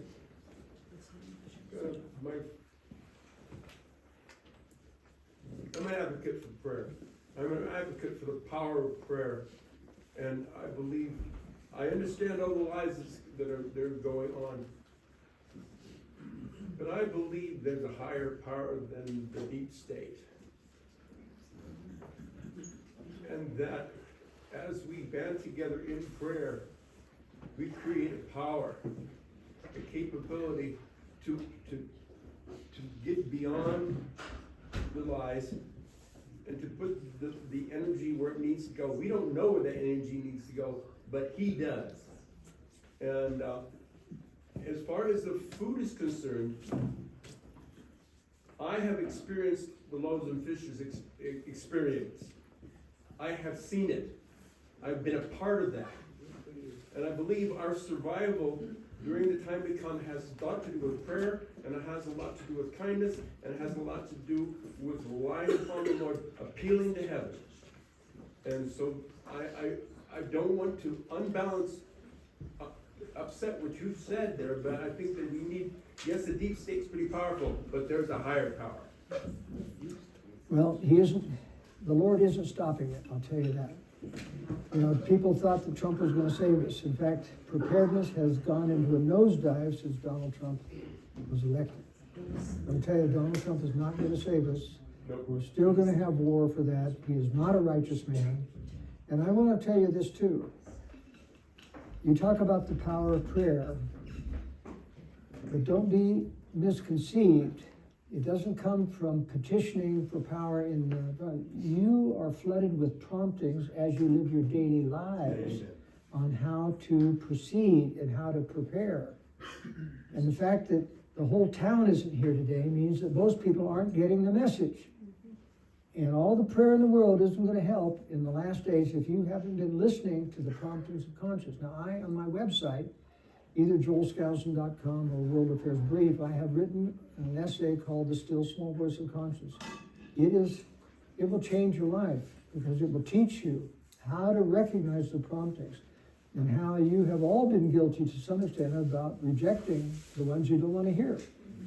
And I'll tell you, you get penalized in the last days if you start putting up resistance to the promptings of conscience, and then suddenly want the heavens opened. And so be very, very careful about saying, I can pray my way out of this. I know that you've got to listen to the promptings that are encouraging, and that's why you're here tonight. And I hope I at least reinforce some of that. Yes, ma'am. One of the big lessons we've learned from the Old Testament we've been reading lately, Abraham and Isaac and whatnot, is that you would have to, if you want to get inspiration and word from the Lord, you better obey it. That's right. If you do, you'll be blessed. If you don't, wipe out. You see, we concentrate in this church on living the commandments and the covenant path, but that's a checklist. And between that checklist are 100,000 things that you can go wrong every day by not listening to the promptings of conscience. The way you discipline your children, the junk food that you buy or eat, you know, the lack of desire to exercise or lose weight, or those common things to all of us in the church is important because every one of those things involves promptings that you've rejected. You've rejected numerous times, and the Lord will hold you accountable to that. So we want to get to a clean slate when this happens so that we can appeal to the Lord by saying, we have done all that thou hast prompted us to do, not just commanded, but prompted us to do. Yes, sir. Yeah. So when Russia and China destroy our military and occupy the United States. No, I didn't say that. They're going to. Well, they're not gonna be effective. Let's put it that way. When they wipe out our military. Well, remember, I think they're trying to blackmail the West into submission. Now, I haven't told all that I know, but I think that our globalist leader will reject the blackmail. And I think we have, frankly, I think we have some space-based missile interceptors already up there that can stop any future strikes from happening, from getting the cities. So I'm not sure, I don't think they're going to be able to occupy, maybe the West Coast, but I don't think they're going to be able to get throughout the United States. Look, we've got billions of arms in private hands here. It'd be a nightmare of guerrilla warfare to try to occupy under those circumstances. So I'm not saying the occupation, but So let me Believe- rephrase the question. Yeah. So our military, compared to Russia and China, it pales in comparison. Our military is weak compared to Russia and China. In some ways, yes. All right, so the point I'm trying to make is that they'll be able to destroy, for the most part, our military. They'll be able to occupy the United States to some extent. So based on those facts, how is it that the deep state, how is it that they're gonna be able to establish a global order on their And I terms? said, I don't think they're gonna be able to. They can get us into a global government, but I'm not sure it's going to work. But I do feel like, there's some issues about how you get to the New Jerusalem from here. Now, there's the Avow movement in which many dreams and vision movement, and I think there's a lot of false dreams being implanted in that. And the point is, they're talking about a call out from the pulpit to go to the, and I don't think that's how it's gonna happen. There are too many yes men in the church, too many follow the prophet types in the church who would go, who aren't worthy to go. Remember, the New Jerusalem is only for the pure in heart. Not for the Cadillac crowd who wants to drive across, and with their stockpiles of fuel and get there. I think you get driven out. I think you get driven out for being righteous, through being opposing the New World Order, opposing this global military government, and opposing secret combinations, because we are the minority. And I'll tell you, if the global government ever gets a voice, they'll say to all the world, there are people among us who believe that we were responsible for this world. We need to lock these people up. And a lot of our fellow neighbors would be the first one to point the fingers at us and say, yep, there they are, lock them up. And I think we have to flee. And I think that's how you get to the New Jerusalem, proving that you're faithful by not bucking under to these types of things and fleeing from persecution someday. And then through the miracles of the Lord, which he spoke about, because it will take a miracle to get back to the New Jerusalem. But believe me, it's the only place on the face of the earth that will be, where people will not be at war with one another. So I think that's very important to understand. Yes, ma'am. So, I agree with what you're saying, and if I can just relate something to you, okay, this is taking me way back, 55 to 60 years ago. I was born to goodly parents a long time ago. My dad was a military man, high up military, okay? His brother, my mom's brother. I was young, I was 10, maybe 12. My brother and I were there. My father was talking to these two uncles of mine, and my father was saying to his brother, Joe, when we see China going after Hong Kong, Taiwan, and Japan, I'll never forget that. He said at the same time, we see Russia going after Crimea, Latvia, Ukraine, and he named some others that I can't even remember. Everything that's happening is like, oh my gosh, my father said this 55 to 60 years ago. I just turned 70, and he said to my Uncle Joe, he said, Joe, we will have boots on the ground here. And my Joe said, Richard, why would you even say they have to do all that? And my Uncle Jackie said, yeah, Richard, they're not going to do that, or whatever. And my father said, don't you know they've got to close their back door? They can't come after us until they get their back doors closed.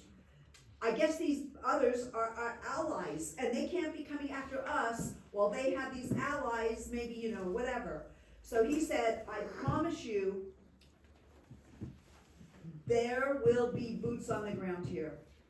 There And so may I'm be, but I listening don't, to you, I I'm still don't listening to think we're gonna get different things, and, inundated with What's that? total, I don't think we're gonna get inundated. There may be some boots on the ground, as I said, but I think there can be resistance to that. I mean, it just doesn't seem to be in the prophetic future for the have the United States But I was just completely. curious, like, why did my dad even say that? Well, what I'm just saying, he obviously could see what I saw at 17 years old, that old too. I knew that these things were gonna happen. Yeah. And I told you what I think. I think, Putin is very dangerous, and he's going after the Baltic states after he gets Ukraine. And so if there is a peace treaty, a very bad peace treaty due to Donald Trump, within a year, he'll be back taking Ukraine again after he's And built Donald up. Trump's not a good guy.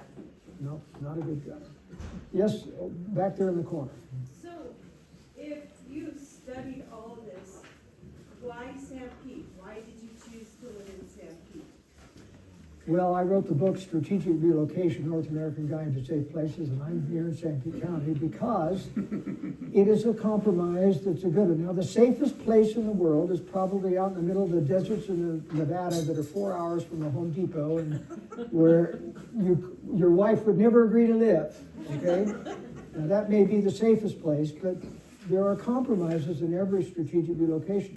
This is an hour away from the population center. That means it's an hour, you can still get there if you need to have some parts and some other types of things. But it's hard for them to walk this distance, and there will be a lot of resistance in that way. So this is an ideal compromise. It's a rural valley, there's no major job market here. I wish that we had more organic produce here. Unfortunately, a lot of our farmers go to Walmart for their food supply, just like everybody else. And I wish we had more gardens. Fewer farmers do gardens there. But, for you who are encouraging, everybody needs to grow, and be experienced in that. But Sanpete is one of the best places, compromised places for safety. And that's why I came here. Is there another place that's better or comparable? There are some people, but there are some places. But for Mormons, I encourage members of the church to be here because I think there will be persecution of the church when the Lord corrects some of the direction going on and it becomes more conservative again. There'll be persecution of the church. And a lot of Mormons, as the prophecy of Heber C. Kimball talked about, will flow into this valley and they won't find a place to live. So I think this is going to be a temporary gathering place before going to the New Jerusalem during the turmoil of war. And so we just need to husband our resources and make our land productive. Yes? Do you think, I understand that the cartels in Mexico and what's going on down there, that they have a foothold in our country. There's a lot of, in many of the states. And do you think that because we're involved there a little bit, that maybe we're gonna see some retaliation here from those cartels? I don't think so. The cartels are really retaliating in Mexico. In Mexico, by the way, the government has been on the tape to $100,000 a year, high government officials for years, but Trump basically said, you either start to go after the cartels or we're gonna come in and do it. And that's why Mexico attacked us, and they are paying a price. And the cartels are really hitting the Americans in Puerto Vallarta, which is the biggest American colony in Mexico. And it is a hellhole now. Drones coming in and incendiating cars in a Costco parking lot. The whole parking lot is aflame, it's bad. Now, they don't dare come into the United States because we do have a lot more military power that isn't corrupted. Some of it is, but the cartels have a place in here and things, but they don't want to rile up the Americans and get Trump after them directly. So I don't think they're going to retaliate here. But that was a very good question. Yes, sir. What do you know about the chemtrailing? Is that part of the soft kill? It used to be. Now, I'm a pretty good expert at the chemtrail type of thing, and I'll tell you, the big mistake that people make is they do not understand, and believe me, there have been chemtrails.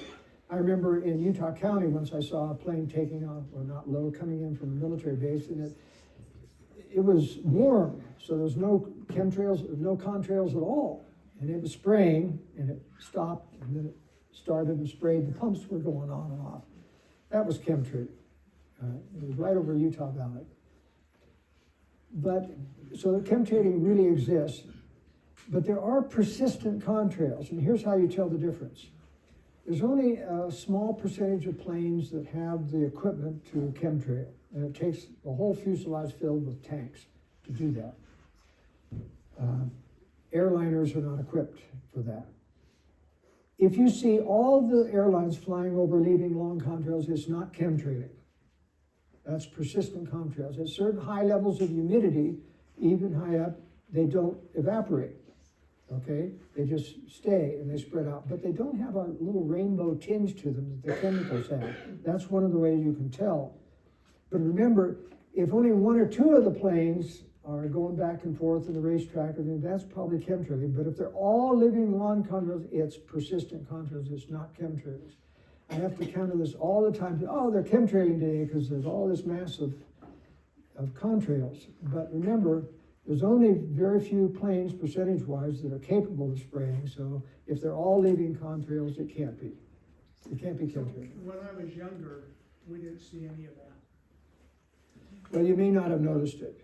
No, I laid in the backyard and stared at the sky and watched those planes go by when I was a young boy. Yeah. And none of them. Contrails happen every time you put jet exhaust, which is 90% water coming out when it's below freezing. No, it doesn't evaporate very quickly, even at warmer temperatures. Well, it has to be freezing, all right.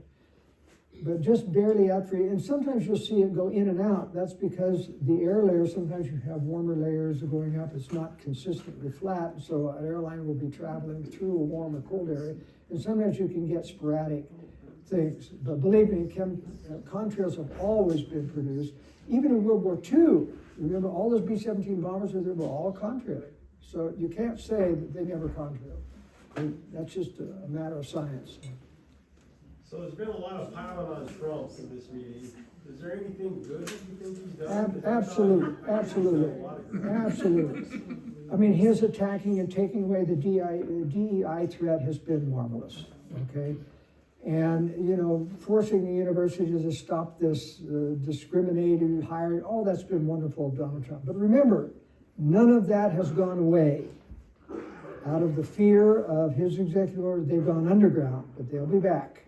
As soon as he's gone, he'll be back. See, you can't change human nature. You can't change the liberal nature of so many millions of people, and they're still at universities. BYU is full of them. You send your kids to BYU, you send them at your risk of their salvation, because it is full of these woke people. Now, I'm not anti-Trump across the board. I am anti-Trump on everything specifically that he does wrong. In foreign policy, most of it is wrong. All the tariffs are wrong. But foreign policy is the worst sin of Donald Trump. And of course, hiding the Epstein files as he did was wrong.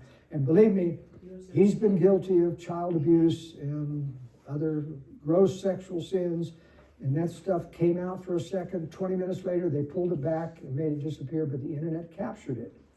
And we've got it. And well, I'll tell you, he's guilty as hell.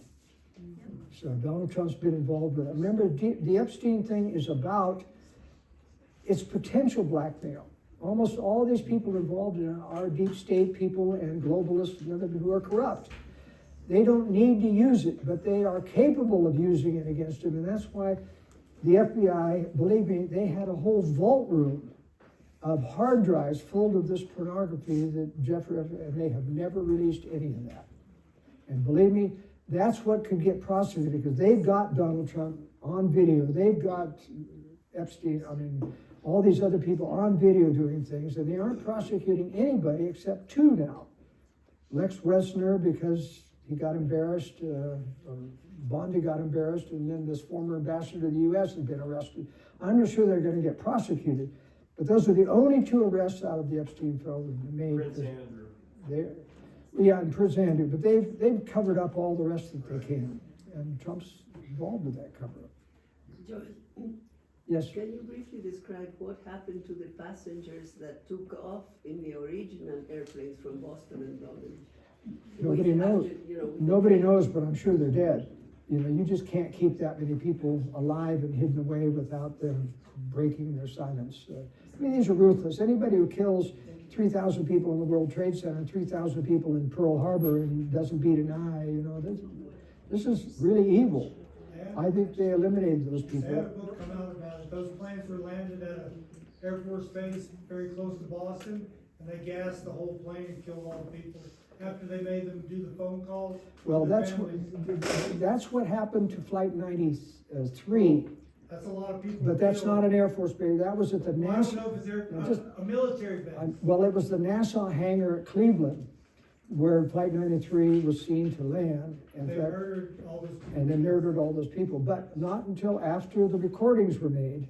They Exactly. faked those recordings, because I'll tell you, you can't do those Flight 93 recordings at 30,000 feet, no cell phone And recovery. they told me it was a of this. drill and to play along. That's right, no, that's right, and one of the stewardess said that, Yes, sir. it was a drill, that's correct, but they're dead, and nobody knows what happened to them, but these are ruthless, these people. Yes, ma'am. What are your thoughts on, controlling, weather and natural disasters. I don't know why, but the earthquake that I know is imminent here, I just keep feeling it's coming. Not only because the church is doing all this stuff to, earthquake-proof major things, as well as the government. I just did a tour of the Capitol, and they sunk millions, like 257 million into earthquake-proofing the Capitol. That's right. I'm just like, what about that? And then the fact that, I think it was, oh gosh, where was it?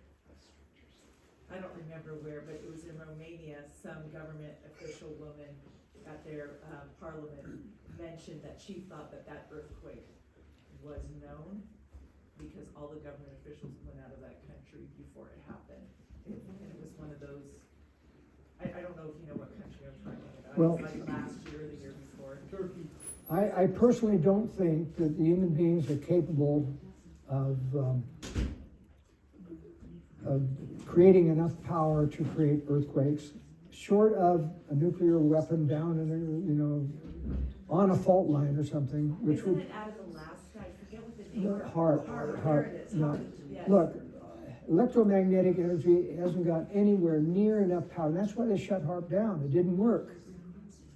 You can't direct weather. There's now one of the reasons I thought they were. It was used in Vietnam.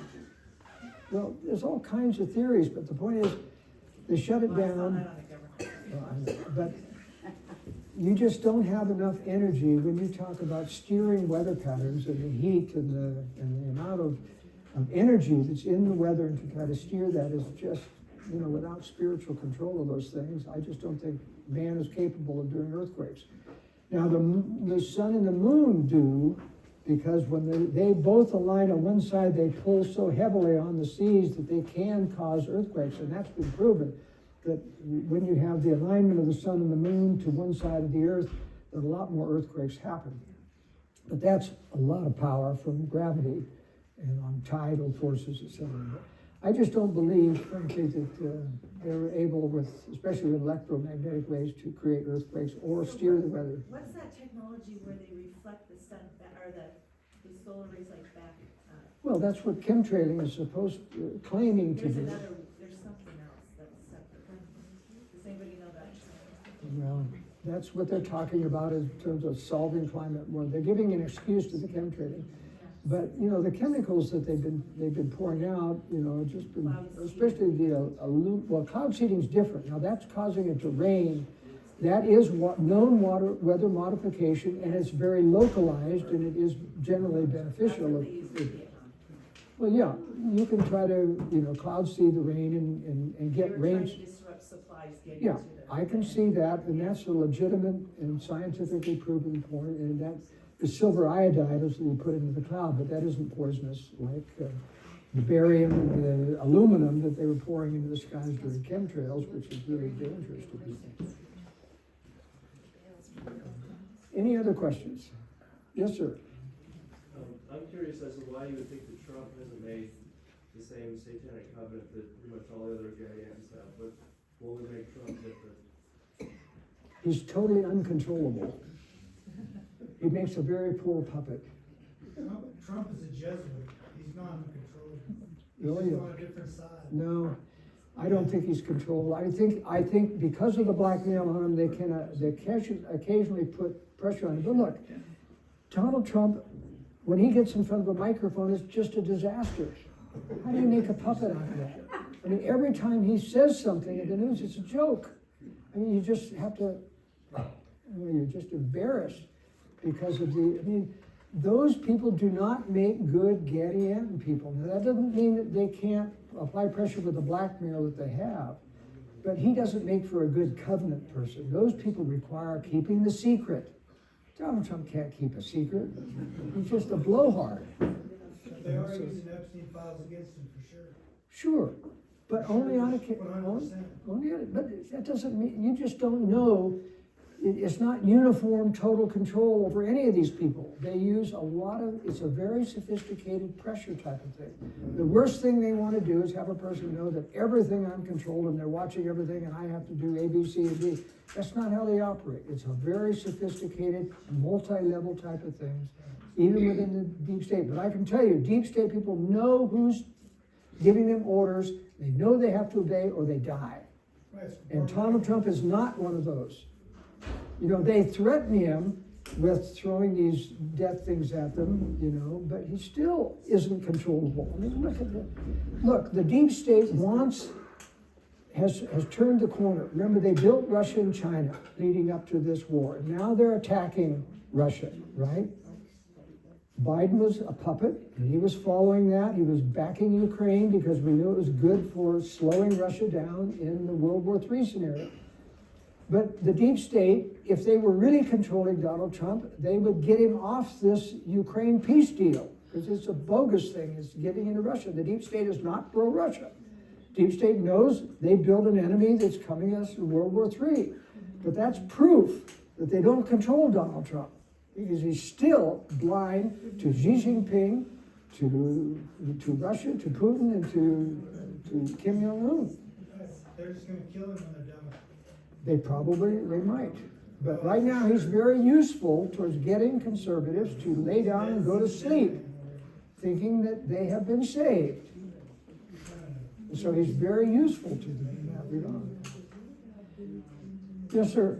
So you talked about the deep state several times, and the war is, the Third World War will be bringing about change so that the deep state can go to the global government. What do we start looking for to try to do the best we can? I mean, we may not be able to stop things, but we can do the best we can with leaders. What leaders do we look for, and what kind of things do we look for to try to find the right people to keep from helping the deep state do the things they're going to do? We need leaders who understand the conspiracies that I have told you all about tonight. And they cannot get elected, period. Not even to Congress, not even to state and local government, because they get blasted out of their mind if they're considered a conspirator. I ran for president on the Constitution Party. I couldn't get anywhere. So how do we do that? What do we do to try to... There is no solution politically, because the establishment controls who gets elected by the press. I couldn't reach anyone outside the choir when I ran for president, not a single person, because the media wouldn't give me any coverage. Even when they decided we're going to cover the third-party candidates, they refused to interview me. They control the voting machines, they program them. Yeah, say what there's an they awful lot that they can do in those types of things. The voting machines are terrible. We should never have let those in. And Utah is not transparent. We have had people suspecting fraud in Utah, especially in that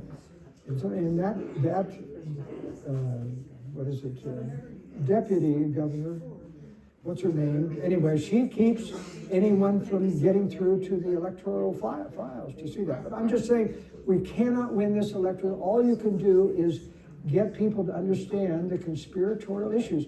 You see, that's my complaint against Fox News, Donald Trump, Sean Hannity, Bill O'Reilly. All of these people will talk conservative politics, and it's all fine and good, but nothing will change unless you tell them about the secret combinations and the conspiracy.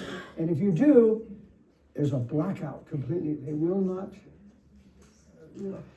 I don't think we've had an honest election in my lifetime. Yeah, I think you're probably right.